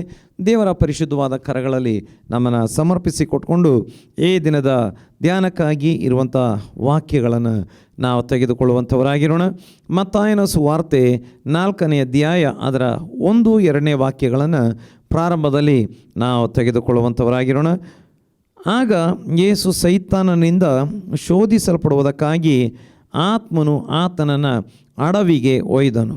ಆತನು 40 ದಿವಸ ಹಗಲಿರುಳು ಉಪವಾಸವಿದ್ದ ತರುವಾಯ ಆತನಿಗೆ ಹಸಿವೆ ಆಯಿತು. ದೇವರ ನಾಮಕ್ಕೆ ಸ್ತೋತ್ರ. ಇದನ್ನು ನಮಗೆ ಮಾರ್ಕನ ಸುವಾರ್ತೆಯಲ್ಲಿ ಕೂಡ ಓದಿಕೊಳ್ಳುವುದಕ್ಕೆ ಸಾಧ್ಯವಾಗ್ತದೆ. ದೇವರ ಪರಿಶುದ್ಧವಾದಂಥ ನಾಮಕ್ಕೆ ಸ್ತೋತ್ರ ಉಂಟಾಗಲಿ. ಮಾರ್ಕನ ಸುವಾರ್ತೆ 1ನೇ ಅಧ್ಯಾಯ ಅದರ 12 ಮತ್ತು 13 ವಾಕ್ಯ. ಕೂಡಲೇ ಯೇಸು ದೇವರಾತ್ಮ ಪ್ರೇರಿತನಾಗಿ ಅಡವಿಗೆ ಹೋದನು. ಆತನು 40 ದಿವಸ ಅಡವಿಯಲ್ಲಿ ಮೃಗಗಳೊಂದಿಗೆ ಇದ್ದು ಸೈತಾನ್ನಿಂದ ಶೋಧಿಸಲ್ಪಡುವನಾದನು ಮತ್ತು ದೇವದೂತರು ಆತನಿಗೆ ಉಪಚಾರ ಮಾಡಿದರು. ದೇವರ ನಾಮಕ್ಕೆ ಸ್ತೋತ್ರ. ಈ 2 ಭಾಗಗಳಲ್ಲಿ ನಾವು ನೋಡ್ತೇವೆ, ಯೇಸು ಸ್ವಾಮಿ ಸೇವೆ ಪ್ರಾರಂಭಿಸುವುದಕ್ಕಿಂತ ಮುಂಚೆ ದೀಕ್ಷಾಸ್ನಾನ ಮಾಡಿಸಿಕೊಂಡ ನಂತರ 40 ದಿನ ಉಪವಾಸ ಪ್ರಾರ್ಥನೆ ಮಾಡಿದರು ಎಂಬುದಾಗಿ ಈ 2 ಭಾಗಗಳಲ್ಲಿ ನಾವು ನೋಡ್ತಾ ಇದ್ದೇವೆ. ಇನ್ನು ನಮಗೆ ಲೂಕನ ಸುವಾರ್ತೆಯಲ್ಲೂ ಕೂಡ ಇದನ್ನು ನೋಡಲಿಕ್ಕೆ ಸಿಗ್ತದೆ. ದೇವರ ನಾಮಕ್ಕೆ ಸ್ತೋತ್ರ ಉಂಟಾಗಲಿ. ಯೇಸು ಸ್ವಾಮಿ 40 ದಿನ ಉಪವಾಸ ಪ್ರಾರ್ಥನೆ ಮಾಡ್ತಾ ಇದ್ದಾರೆ. ನೋಡಿ, ಯೇಸು ಸ್ವಾಮಿ ಸೇವೆ ಪ್ರಾರಂಭ ಮಾಡಿದ್ದು ಹೆಚ್ಚು ಕಡಿಮೆ 30 ವರ್ಷ ಪ್ರಾಯದಲ್ಲಿ ಎಂಬುದಾಗಿ ಲೂಕನ ಸುವಾರ್ತೆಯಲ್ಲಿ ಬಹಳ ಸ್ಪಷ್ಟವಾಗಿ ಬರೆದಿರುವಂಥದ್ದನ್ನು ನೋಡಲಿಕ್ಕೆ ಸಾಧ್ಯವಾಗ್ತದೆ. ಅವರು ಸೇವೆ ಮಾಡಿದ್ದು ಒಂದು 3.5 ವರ್ಷಗಳ ಕಾಲ ಎಂಬುದಾಗಿ ಕೂಡ ನಮಗೆ ತಿಳಿದುಕೊಳ್ಳಲಿಕ್ಕೆ ಸಾಧ್ಯವಾಗ್ತದೆ. ಅವರು ಬಹಳ ವರ್ಷಗಳ ಕಾಲ ಸೇವೆ, ಈ ಲೋಕದಲ್ಲಿ ಬಹಳ ವರ್ಷಗಳ ಕಾಲ ಸೇವೆ ಮಾಡಲಿಲ್ಲ. ಅದನ್ನು ನಮಗೆ ಸತ್ಯವೇದದಲ್ಲಿ 3.5 ವರ್ಷಗಳ ಕಾಲ ಎಂಬುದಾಗಿ ನಮಗೆ ನೋಡಲಿಕ್ಕೆ ಸಾಧ್ಯವಾಗದಿದ್ದರೂ ಕೂಡ ಸೂಚನೆಗಳು ನಮಗೆ ಸತ್ಯವೇದ ಗ್ರಂಥದಲ್ಲಿ ನಮಗೆ ಸಿಗುವಂಥದ್ದಾಗಿರುತ್ತದೆ. ಸೂಚನೆಗಳು ನಮಗೆ ಸಿಗುವಂಥದ್ದಾಗಿರುತ್ತದೆ. ದೇವರಿಗೆ ಸ್ತೋತ್ರ ಉಂಟಾಗಲಿ. ಹಾಗಾದರೆ ಇಲ್ಲಿ ನಾವು ನೋಡ್ತೇವೆ, ಇವರು ಬಹಿರಂಗ ಸೇವೆ ಮಾಡುವುದಕ್ಕಿಂತ ಮುಂಚೆ 40 ದಿನಗಳ ಕಾಲ ಅವರು ಉಪವಾಸ ಪ್ರಾರ್ಥನೆ ಮಾಡಿದರು. ಯೇಸುಸ್ವಾಮಿಯ ಮೂಲಕ ಹೊಸ ಒಡಂಬಡಿಕೆ ಲೋಕಕ್ಕೆ ಬಂತು ಎಂಬುದನ್ನು ನಮಗೆ ತಿಳಿದುಕೊಳ್ಳಲಿಕ್ಕೆ ಸಾಧ್ಯವಾಗ್ತದೆ. ಇನ್ನು ಸತ್ಯವೇದ ಗ್ರಂಥದ ಸತ್ಯವೇದ ಗ್ರಂಥದಲ್ಲಿ ನಾವು ನೋಡುವಾಗ ಬಹಳಷ್ಟು ದೇವಜನರು, ದೇವರ ಸೇವಕರುಗಳು ಉಪವಾಸ ಮತ್ತು ಪ್ರಾರ್ಥನೆ ಮಾಡಿದ್ದಾರೆ. ನೋಡಿ, ನಾವು ಕರ್ತನ ಚಿತ್ತವನ್ನು ನೆರವೇರಿಸುವಂಥವರಾಗಿರುವಾಗ ಅಥವಾ ನೆರವೇರಿಸುವುದಕ್ಕೆ ನಾವು ಕರೆಯಲ್ಪಟ್ಟಿರುವಾಗ, ಕರ್ತನ ದೊಡ್ಡ ಸೇವೆಯನ್ನು ಮಾಡಲಿಕ್ಕೆ ನಾವು ಕರೆಯಲ್ಪಟ್ಟಿರುವಾಗ ನಾವು ಉಪವಾಸ ಮತ್ತು ಪ್ರಾರ್ಥನೆ ಮಾಡಬೇಕು ಎಂಬುದಾಗಿ ನಾವು ಸತ್ಯವೇದ ಗ್ರಂಥದಲ್ಲೇ ನಮಗೆ ಓದಲಿಕ್ಕೆ ಸಾಧ್ಯವಾಗ್ತದೆ. ನೋಡಿ, ಈ ಕಾಲಗಳಲ್ಲಿ ಕೆಲವರು ಕೇಳುವವರಾಗಿರ್ತಾರೆ, ಉಪವಾಸ ಯಾಕೆ ಮಾಡಬೇಕು? ಇದು ಕೃಪಾಯುಗ. ಯೇಸು ಸ್ವಾಮಿ ಎಲ್ಲವನ್ನು ಶಿಲುಬೆ ಮೇಲೆ ಮಾಡಿ ಮುಗಿಸಿದ್ದಾರೆ. ಹಾಗಾದರೆ ನಾವು ಯಾಕೆ ಉಪವಾಸ ಮಾಡಬೇಕು? ಉಪವಾಸ ಪ್ರಾರ್ಥನೆ ಮಾಡತಕ್ಕಂಥ ಅವಶ್ಯಕತೆ ಏನು? ಉಪವಾಸ ಪ್ರಾರ್ಥನೆ ಮಾಡುವಂಥದ್ದು ಅದು ನಮ್ಮ ಒಂದು ಕೆಲಸವಲ್ಲ. ದೇವರ ಸಭೆಯಲ್ಲಿರುವವರು ಉಪವಾಸ ಪ್ರಾರ್ಥನೆ ಮಾಡುವಂಥದ್ದು ಬೇಡ ಎಂಬುದಾಗಿ ಎಲ್ಲ ಬೋಧನೆ ಮಾಡುವಂಥವರು ಈ ಕಾಲದಲ್ಲಿ ಇದ್ದಾರೆ, ಮತ್ತು ಉಪವಾಸ ಪ್ರಾರ್ಥನೆಯನ್ನು ತಪ್ಪು ಎಂಬುದಾಗಿ ಹೇಳುವಂಥವರು ಕೂಡ ಕೆಲವರೆಲ್ಲ ಇರುವಂಥದ್ದನ್ನು ನಮಗೆ ನೋಡಲಿಕ್ಕೆ ಸಾಧ್ಯವಾಗ್ತದೆ. ನೋಡಿ, ಕೆಲವೊಂದು ಬೋಧನೆಗಳು ಬಂದು ಏನಾಗಿದೆ, ನಾವು ಏನು ಮಾಡುವುದು ಬೇಡ, ಯೇಸುಸ್ವಾಮಿ ಎಲ್ಲ ಮಾಡಿಬಿಟ್ಟಿದ್ದಾರೆ. ನಿಜ, ಯೇಸುಸ್ವಾಮಿ ನಮ್ಮ ರಕ್ಷಣೆಗೋಸ್ಕರ ಎಲ್ಲವನ್ನು ಮಾಡಿದ್ದಾರೆ. ಆದರೆ ನಾವು ಯೇಸುಸ್ವಾಮಿಯನ್ನು ಸ್ವೀಕಾರ ಮಾಡಬೇಕಾದ್ರೆ ಹೃದಯದಲ್ಲಿ ನಂಬಿ ಬಾಯಿಂದ ಅರಿಕೆ ಮಾಡಬೇಕು, ಅದನ್ನು ನಾವು ಮಾಡಲೇಬೇಕು. ನೋಡಿ, ಯೇಸುಸ್ವಾಮಿಯನ್ನು ನಂಬಿ ರಕ್ಷಣೆ ಹೊಂದಿದಂಥ ಪ್ರತಿಯೊಬ್ಬೊಬ್ಬರು ದೀಕ್ಷಾಸ್ನಾನ ಮಾಡಿಸಿಕೊಳ್ಳಲೇಬೇಕು. ಅದನ್ನು ನಾವು ಮಾಡಬಾರ್ದು ಅಂತ ಸತ್ಯವೇದ ಗ್ರಂಥ ಹೇಳಲಿಲ್ಲ. ನಾವು ದೀಕ್ಷಾಸ್ನಾನ ಮಾಡಿಸ್ಕೊಳ್ಬೇಕು. ಮಾತ್ರವಲ್ಲ, ನಾವು ಪವಿತ್ರಾತ್ಮನಿಗಾಗಿ ಪ್ರಾರ್ಥನೆ ಮಾಡಬೇಕು. ಇನ್ನು ಮಾಡ್ತಾ ಇದ್ದಂಥ ಕೆಟ್ಟ ಕೆಲಸಗಳನ್ನು, ದುಷ್ಕಾರ್ಯಗಳನ್ನು ಬಿಟ್ಟುಕೊಂಡು ನಾವು ಸತ್ಕಾರ್ಯಗಳನ್ನು ಮಾಡಬೇಕು. ದೇವರ ಮಕ್ಕಳಾಗಿ ನಾವು ನಡೆ, ನುಡಿ, ನಂಬಿಕೆ, ಪ್ರೀತಿ, ಶುದ್ಧತ್ವ ಎಲ್ಲ ವಿಷಯಗಳಲ್ಲಿ ಮಾದರಿ ಉಳ್ಳವರಾಗಿರಬೇಕು. ನೋಡಿ, ನಾವು ಹೊಸ ಒಡಂಬಡಿಕೆಗೆ ಬಂದಿದ್ದೇವೆ, ನಾವು ಕೃಪೆಯ ಕೆಳಗೆ ಇದ್ದೇವೆ ಎಂಬ ಕಾರಣಕ್ಕೆ ನಾವು ಏನು ಮಾಡಬಾರ್ದು ಎಂಬುದಾಗಿ ಅಲ್ಲ. ನೋಡಿ, ಯೇಸು ಸ್ವಾಮಿ ಎಲ್ಲ ಮಾಡಿದ್ದಾರೆ. ಯಾವ ವಿಷಯದಲ್ಲಿ? ನಮ್ಮ ರಕ್ಷಣೆಯ ವಿಷಯದಲ್ಲಿ ಎಲ್ಲವನ್ನು ಅವರು ಮಾಡಿಬಿಟ್ಟಿದ್ದಾರೆ. ನಮ್ಮ ರಕ್ಷಣೆಗೋಸ್ಕರ ನಾವು ಮಾಡುವಂಥ ಪ್ರಯತ್ನಗಳಿಂದ ರಕ್ಷಣೆ ಸಿಕ್ಕಲ್ಲ. ನಾವು ಯೇಸು ಕ್ರಿಸ್ತನಲ್ಲಿಡುವ ನಂಬಿಕೆಯಿಂದ ರಕ್ಷಣೆ ಸಿಗ್ತದೆ. ನಾವು ನಂಬಿಕೆಯಿಂದ ರಕ್ಷಣೆ ಹೊಂದಿದ ಮೇಲೆ ನಾವು ನಂಬಿಕೆ ಉಳ್ಳವರು, ದೇವರ ಮಕ್ಕಳು ನಡೆಯತಕ್ಕಂಥ ರೀತಿಯಲ್ಲಿ ನಾವು ನಡೆಯಬೇಕು. ದೇವರ ವಾಕ್ಯದಲ್ಲಿ ನೋಡ್ತೇವೆ, ನಾವು ದೇವರ ರಾಜ್ಯಕ್ಕಾಗಿ ಅಥವಾ ಯಾವ ದೇವರ ರಾಜ್ಯಕ್ಕಾಗಿ ನಾವು ಕರೆಯಲ್ಪಟ್ಟಿದ್ದೇವೆ, ಆ ರಾಜ್ಯಕ್ಕಾಗಿ ನಾವು ಯೋಗ್ಯರಾಗಿ ನಡೆದುಕೊಳ್ಳಬೇಕು ಎಂಬುದಾಗಿ ಸತ್ಯವೇದ ಗ್ರಂಥವು ನಮಗೆ ಉಪದೇಶ ಮಾಡುವಂಥದ್ದನ್ನು, ಬೋಧನೆ ಮಾಡುವಂಥದ್ದನ್ನು ನಮಗೆ ತಿಳಿದುಕೊಳ್ಳುವುದಕ್ಕೆ ಸಾಧ್ಯವಾಗ್ತದೆ. ಇಲ್ಲಿ ನಮ್ಮ ಪಾಯಿಂಟಿಗೆ ನಾವು ಬರುವಂಥ ಸಮಯದಲ್ಲಿ ನಾವು ಉಪವಾಸ ಪ್ರಾರ್ಥನೆ ಮಾಡಬೇಕು. ಯಾಕಂದರೆ ಯೇಸು ಸ್ವಾಮಿ ನಮಗೆ ಉಪವಾಸ ಪ್ರಾರ್ಥನೆಯ ಮಾದರಿಯನ್ನು ತೋರಿಸಿದ್ದಾರೆ. ಇಲ್ಲಿ ನಾವು ನೋಡ್ತೇವೆ, ಆಗ ಯೇಸು ಸೈತಾನನಿಂದ ಶೋಧಿಸಲ್ಪಡುವುದಕ್ಕಾಗಿ ಆತ್ಮನು ಆತನನ್ನು ಅಡವಿಗೆ ಒಯ್ದನು. ಹಾಗಾದರೆ ನೋಡಿ, ಈ ಉಪವಾಸ ಪ್ರಾರ್ಥನೆಗೆ ಪವಿತ್ರ ಆತ್ಮನು ಆತನನ್ನು ಅಡವಿಗೆ ಒಯ್ದನು. ಆತನು 40 ದಿವಸ ಹಗಲಿರುಳು ಉಪವಾಸವಿದ್ದ ತರುವಾಯ ಆತನಿಗೆ ಹಸಿವಾಯಿತು. ನೋಡಿ, ಮಾರ್ಕನ ಸುವಾರ್ತೆಯಲ್ಲಿ ನೋಡ್ತೇವೆ, ಕೂಡಲೇ ಯೇಸು ದೇವರಾತ್ಮ ಪ್ರೇರಿತನಾಗಿ ಅಡವಿಗೆ ಹೋದನು. ಅಂದರೆ ದೀಕ್ಷಾಸ್ನಾನ ಮಾಡಿಸಿಕೊಂಡು ಮೇಲೆ ಬಂದ ನಂತರ ಹೌದು, ಯೇಸು ಸ್ವಾಮಿ ಹೌದು ದೇವರಾತ್ಮನ ಪ್ರೇರಣೆಯಿಂದ ಉಪವಾಸ ಪ್ರಾರ್ಥನೆ ಮಾಡುವುದಕ್ಕೆ ಅಡವಿಗೆ ಅಥವಾ ಡೆಸರ್ಟ್ ಅಥವಾ ಏನು ಮರುಭೂಮಿಗೆ ಅಥವಾ ನಿರ್ಜನ ಪ್ರದೇಶಕ್ಕೆ ಹೋದರು ಎಂಬುದಾಗಿ ನಾವು ನೋಡ್ತೇವೆ. ಆತನು 40 ದಿವಸ ಅಡವಿಯಲ್ಲಿ ಮೃಗಗಳೊಂದಿಗೆ ಇದ್ದು ಸೈತಾನನಿಂದ ಶೋಧಿಸಲ್ಪಡುವನಾದನು. ನೋಡಿ, ನಾವು ಪ್ರಾರ್ಥನೆ ಮಾಡುವಂಥ ಸಮಯದಲ್ಲಿ ಹೌದು ಶೋಧನೆಗಳು ಉಂಟಾಗ್ತವೆ. ನೋಡಿ, ನಾವು ಪ್ರಾರ್ಥನೆ ಮಾಡಿದರೆ ಶೋಧನೆಗಳು ಉಂಟಾಗ್ತವೆ. ನಾವು ಉಪವಾಸ ಪ್ರಾರ್ಥನೆ ಮಾಡಿದರೆ ಆ ಉಪವಾಸ ಪ್ರಾರ್ಥನೆಗೆ ಅಡ್ಡಿಪಡಿಸುವುದಕ್ಕೆ ವಿವಿಧ ರೀತಿಯಲ್ಲಿ ಶೋಧನೆಗಳು ಉಂಟಾಗ್ತವೆ. ಆ ಶೋಧನೆಗಳನ್ನು ನೋಡಿ, ನಾವು ಉಪವಾಸ ಪ್ರಾರ್ಥನೆ ಮಾಡುವಾಗ ದೇವರ ವಾಕ್ಯದಲ್ಲಿ ಪ್ರಾರಂಭದಲ್ಲಿ ನೋಡಿದ್ದೇವೆ, ತರುವಾಯ ಯೇಸು ಸ್ವಾಮಿಗೆ ಹಸಿವೆ ಆಯಿತು ಎಂಬುದಾಗಿ. ನೋಡಿ, ಒಂದು ದೇವರಾತ್ಮನು ನಮ್ಮನ್ನು ಬಲಪಡಿಸ್ತಾನೆ. ಕೆಲವರೆಲ್ಲ ಪ್ರಶ್ನೆ ಮಾಡ್ಬೋದು, ಉಪವಾಸ ಪ್ರಾರ್ಥನೆ ಹೇಗೆ ಮಾಡಲಿಕ್ಕೆ ಸಾಧ್ಯ ಆಗ್ತದೆ, ಉಪವಾಸ ಹೇಗೆ ಮಾಡಲಿಕ್ಕೆ ಆಗ್ತದೆ? ನೋಡಿ, ಕೆಲವರಿಗೆಲ್ಲ ಇಂಥ ಪ್ರಶ್ನೆಗಳು ಸಹಜವಾಗಿ ಬರ್ತವೆ. ಇಷ್ಟು ದಿನ ಮಾಡಿದರೆ ಸತ್ತೇ ಹೋಗ್ತಾರೆ. ನೋಡಿ, ಲೋಕದ ರೀತಿಯಲ್ಲಿ ಅಷ್ಟು ದಿನ ಮಾಡಿದರೆ ಕೆಲವೊಮ್ಮೆ ಸತ್ತು ಹೋಗ್ಬೋದು. ನೋಡಿ, ಯೇಸು ಸ್ವಾಮಿ ಅನ್ನಪಾನಗಳನ್ನು ತೆಗೆದುಕೊಳ್ಳಲಿಲ್ಲ, ಏನು ತಿನ್ನಲಿಲ್ಲ, ಏನು ಕುಡಿಲಿಲ್ಲ ಎಂಬುದಾಗಿ. ನೋಡಿ, ಉಪವಾಸ ಪ್ರಾರ್ಥನೆಗೆ ಒಂದೇ ಮಾದರಿ ಇಲ್ಲ. ಬಹಳಷ್ಟು ರೀತಿಯಲ್ಲಿ ಉಪವಾಸ ಪ್ರಾರ್ಥನೆ ಮಾಡಲಿಕ್ಕೆ ನಮಗೆ ಸಾಧ್ಯ ಆಗ್ತದೆ. ನೋಡಿ, ದಾನಿಯೇಲ ಮಾಂಸ ಪದಾರ್ಥಗಳನ್ನು ತಿನ್ನದೆ ಅಥವಾ ಶಾಖ ಭೋಜನ ಏನಂತ ಹೇಳ್ಬೋದು, ತರಕಾರಿ ಮಾತ್ರ ತಿನ್ನುತ್ತಾ ಲೈಟಾಗಿ ಆಹಾರವನ್ನು ತೆಗೆದುಕೊಳ್ಳುತ್ತಾ ಉಪವಾಸ ಪ್ರಾರ್ಥನೆ ಮಾಡಿದ್ದಾನೆ 3 ವಾರಗಳ ಕಾಲ. ಇನ್ನು 1 ಹೊತ್ತು 2 ಹೊತ್ತು ಬಿಟ್ಟುಕೊಂಡು ಆಹಾರ ಬಿಟ್ಟುಕೊಂಡು ಉಪವಾಸ ಪ್ರಾರ್ಥನೆ ಮಾಡ್ಬೋದು. 3 ಹೊತ್ತು ಬಿಟ್ಟುಕೊಂಡು ಉಪವಾಸ ಪ್ರಾರ್ಥನೆ ಮಾಡ್ಬೋದು. ಕೇವಲ ಪಾನೀಯಗಳನ್ನು ಮಾತ್ರ ತೆಗೆದುಕೊಂಡು ಉಪವಾಸ ಪ್ರಾರ್ಥನೆ ಮಾಡ್ಬೋದು. ಇನ್ನು ಅನ್ನ ಪಾನ ಅಂದರೆ ಆಹಾರ ಮತ್ತು ನೀರು ಎರಡನ್ನೂ ಬಿಟ್ಟುಕೊಂಡು ಕೂಡ ಉಪವಾಸ ಪ್ರಾರ್ಥನೆ ಮಾಡ್ಬೋದು. ನಾವು ದೇವರ ಸನ್ನಿಧಿಯಲ್ಲಿ ಏನು ನಿರ್ಧಾರ ಮಾಡಿಕೊಳ್ತೇವೆ, ಹೇಗೆ ಸಮರ್ಪಿಸಿಕೊಂಡು ಪ್ರಾರ್ಥನೆ ಮಾಡ್ತೇವೆ, ಅದರ ಅಡಿಪಾಯದಲ್ಲಿ ನಾವು ಉಪವಾಸ ಪ್ರಾರ್ಥನೆ ಮಾಡ್ಬೋದು. ನೋಡಿ, ಯೇಸು ಸ್ವಾಮಿ 40 ದಿನ ಉಪವಾಸ ಪ್ರಾರ್ಥನೆ ಮಾಡಿದ್ದಾರೆ ಎಂಬ ಕಾರಣಕ್ಕೆ ನಾವೆಲ್ಲ ಅನ್ನಪಾನ ಬಿಟ್ಟು 40 ದಿನವೇ ಮಾಡಬೇಕು ಅಂತ ದೇವರ ವಾಕ್ಯ ಹೇಳಲಿಲ್ಲ. ಅದನ್ನು ನಮ್ಮ ಸಮರ್ಪಣೆ, ನಮಗಿರುವ ಕರೆ, ನಮಗೆ ದೇವರು ಕೊಟ್ಟಂಥ ಕೃಪೆಯ ಮೇರೆಗೆ ನಾವು ಮಾಡಬಹುದು. ಹೇಗೂ ನಾವು ಉಪವಾಸ ಪ್ರಾರ್ಥನೆ ಮಾಡಬೇಕು ಎಂಬುದಾಗಿ ದೇವರು ನಮ್ಮನ್ನು ಕರೆದಿದ್ದಾನೆ. ದೇವರು ನಮಗೆ ಕೃಪೆ ಕೊಟ್ಟಿದ್ದಾನೆ. ನೋಡಿ, ನಾವು ದೇವರ ಸನ್ನಿಧಿಯಲ್ಲಿ ನಾನು ಒಂದು ಹೊತ್ತು, ಬೆಳಿಗ್ಗೆ ಒಂದು ಹೊತ್ತು ಅಥವಾ ಮಧ್ಯಾಹ್ನ ಒಂದು ಹೊತ್ತು ಅಥವಾ ಬೆಳಿಗ್ಗೆ ಮತ್ತು ಮಧ್ಯಾಹ್ನ 2 ಹೊತ್ತು ಬಿಟ್ಟುಕೊಂಡು, ಅಥವಾ ನಾನು ಬೆಳಿಗ್ಗೆ ಮಧ್ಯಾಹ್ನ ಸಾಯಂಕಾಲ 3 ಹೊತ್ತು ಅನ್ನ ಬಿಟ್ಟುಕೊಂಡು, ಏನಾದರೂ ನೀರು ಕುಡಿದುಕೊಂಡು ಅಥವಾ ಪಾನೀಯಗಳನ್ನು ತೆಗೆದುಕೊಂಡು ನಾನು ಪ್ರಾರ್ಥನೆ ಮಾಡ್ತೇನೆ ಅಂತ ನಿರ್ಧಾರ ಮಾಡುವಾಗ, ಹೌದು, ಅದು ತಪ್ಪು ಅಂತ ದೇವರ ವಾಕ್ಯ ಹೇಳುವುದಿಲ್ಲ. ದೇವರ ವಾಕ್ಯದ ಪ್ರಕಾರ ನಮಗೆ ಉಪವಾಸ ಪ್ರಾರ್ಥನೆ ಮಾಡಲಿಕ್ಕೆ ಸಾಧ್ಯವಾಗ್ತದೆ. ಅದು ಒಂದೇ ದಿನ ಮಾಡಬೇಕು ಅಂತ ಇಲ್ಲ, ಅಥವಾ ಅದು ಎಷ್ಟು ದಿನ ಮಾಡಬೇಕು ಅಂತನೂ ಇಲ್ಲ.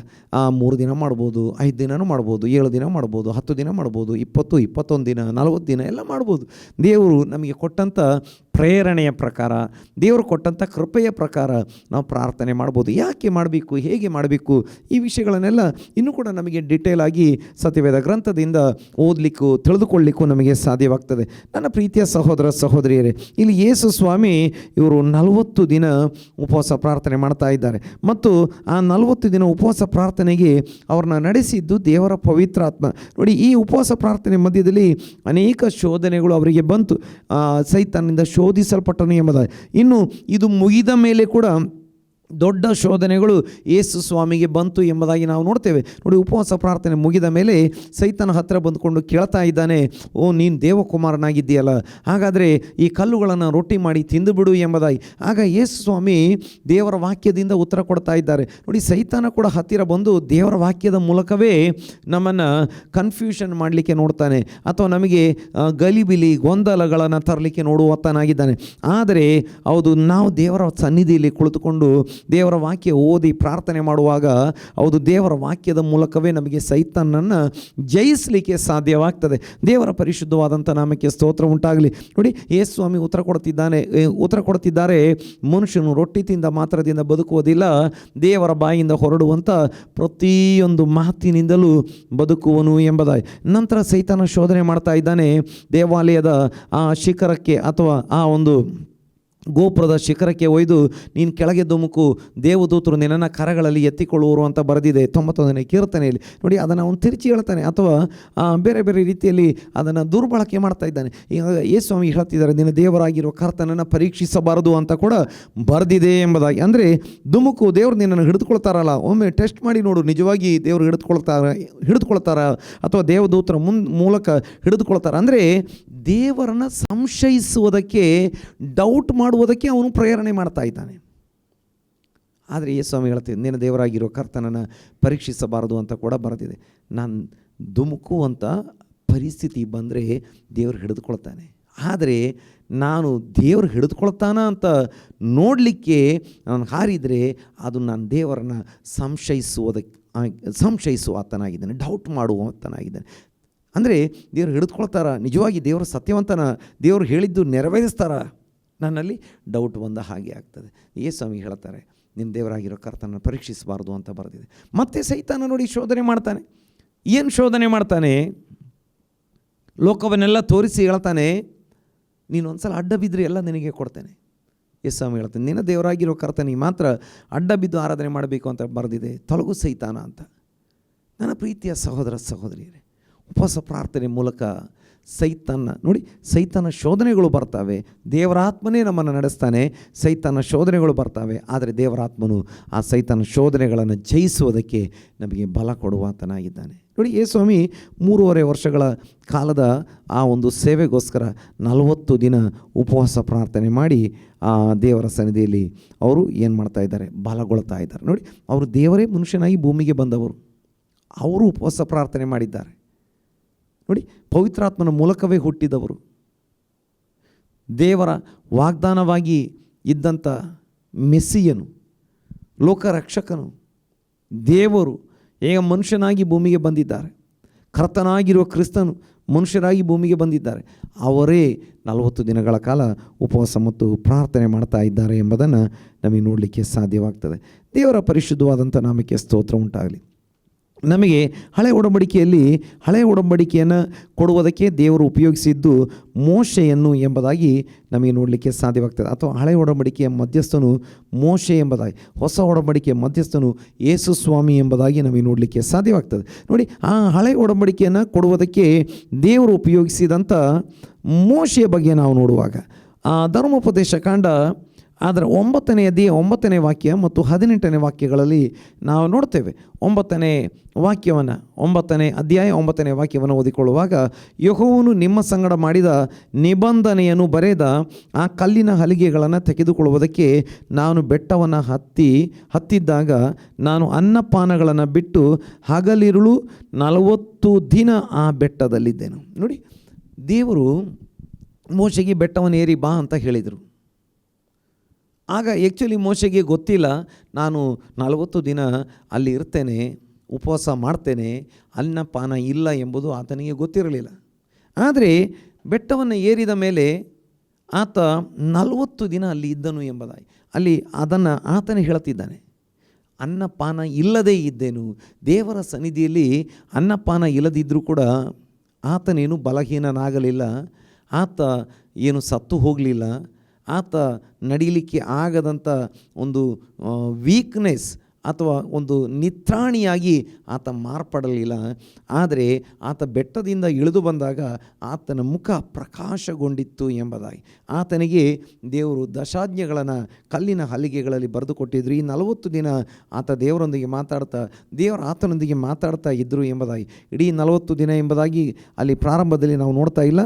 ಹೌದು, 6 ದಿನಗಳಾಗಿ 7ನೇ ದಿನದಲ್ಲಿ ದೇವರು ಆತನೊಂದಿಗೆ ಮಾತಾಡಿದರು. ಮತ್ತು ಆ 7 ದಿನದಿಂದ 40 ದಿನದವರೆಗೆ ದೇವರು ಮಾತಾಡ್ತಾ ಇದ್ದರು ಎಂಬುದಾಗಿ. ಮೊದಲು ಆತ ಕಾದಿದ್ದ, ಆನಂತರ ದೇವರು ಮಾತಾಡಿದರು. ಆನಂತರ ಆತ ದೇವರ ಸನ್ನಿಧಿಗೆ ಏರಿ ಹೋಗ್ತಾನೆ. ಅಲ್ಲಿದ್ದುಕೊಂಡು ದೇವರ ಸನ್ನಿಧಿಯಲ್ಲಿ ಹಗಲು ರಾತ್ರಿ ಆತ ಪ್ರಾರ್ಥನೆ ಅಥವಾ ಸಂಭಾಷಣೆ, ದೇವರು ಆತನೊಂದಿಗೆ ಮಾತಾಡ್ತಿದ್ದಾರೆ, ಆತನೊಂದಿಗೆ ದೇವರು ಮಾತಾಡ್ತಾ ಇದ್ದಾರೆ, ದೇವರು ಆತನೊಂದಿಗೆ ಆತ ದೇವರೊಂದಿಗೆ ಮಾತಾಡ್ತಾ ಇದ್ದಾನೆ ಎಂಬುದಾಗಿ ನಮಗೆ ನೋಡಲಿಕ್ಕೆ ಸಾಧ್ಯವಾಗ್ತದೆ. ನನ್ನ ಪ್ರೀತಿಯ ಸಹೋದರ ಸಹೋದರಿಯರೇ, ನೋಡಿ, ಆತ ಈ ಮೊದಲ 40 ದಿನದ ಉಪವಾಸ ಪ್ರಾರ್ಥನೆ ನೋಡಿ. ಇನ್ನು 18ನೇ ವಾಕ್ಯಕ್ಕೆ ಬರುವಾಗ, ನೀವು ಹೀಗೆ ಅಪರಾಧ ಮಾಡಿ ಯೆಹೋವನ ದೃಷ್ಟಿಯಲ್ಲಿ ಕೆಟ್ಟದ್ದನ್ನು ನಡೆಸಿ ಆತನನ್ನು ಕೋಪಗೊಳಿಸಿದ ಕಾರಣ ನಾನು ಮೊದಲಿನಂತೆ ಅನ್ನಪಾನಗಳನ್ನು ಬಿಟ್ಟು 40 ದಿನಗಳು ಹಗಲಿರುಳು ಯೆಹೋವನ ಸನ್ನಿಧಿಯಲ್ಲೇ ಬಿದ್ದಿದ್ದೆನು. ಈಗ ನೋಡಿ, ಈ ಮೊದಲ 40 ದಿನಗಳ ಉಪವಾಸ ಪ್ರಾರ್ಥನೆ ಮುಗಿಯುವಾಗ ದೇವರು ಉಪವಾಸ ಪ್ರಾರ್ಥನೆ ಅಂತ ಹೇಳಿದರೆ ಮೊದಲ 40 ದಿನಗಳು ದೇವರ ಸನ್ನಿಧಿಯಲ್ಲಿ ಇದ್ದು ಆ ಕೊನೆಯ ಭಾಗದಲ್ಲಿ ದೇವರು ಹೇಳ್ತಿದ್ದಾರೆ, ನಿನ್ನ ಜನರು ನನ್ನನ್ನು ಬಿಟ್ಟು ವಿಗ್ರಹಗಳನ್ನು ಮಾಡಿಕೊಂಡಿದ್ದಾರೆ, ಬಸವನನ್ನು ಹೋರಿಯನ್ನು ಮಾಡಿಕೊಂಡಿದ್ದಾರೆ ಪೂಜೆ ಮಾಡುವುದಕ್ಕೋಸ್ಕರ, ಹಾಗಾಗಿ ನೀನು ಇಳಿದು ಹೋಗು ಎಂಬುದಾಗಿ. ಆತ ಇಳಿದು ಬಂದು ನೋಡುವಾಗ ಅಲ್ಲಿ ಸನ್ನಿವೇಶ ಎಲ್ಲ ಪೂರ್ತಿ ಹಾಳಾಗಿತ್ತು, ವಾತಾವರಣ ಪೂರ್ತಿ ಹಾಳಾಗಿತ್ತು. ಅದೆಲ್ಲ ಆದ ಮೇಲೆ ಈ ಮೋಶೆ ಏನು ಮಾಡ್ತಿದ್ದಾನೆ, ತಿರುಗಿ 40 ದಿನ ದೇವರ ಸನ್ನಿಧಿಯಲ್ಲಿ ಹೋಗಿ ಉಪವಾಸ ಪ್ರಾರ್ಥನೆ ಮಾಡ್ತಿದ್ದಾನೆ.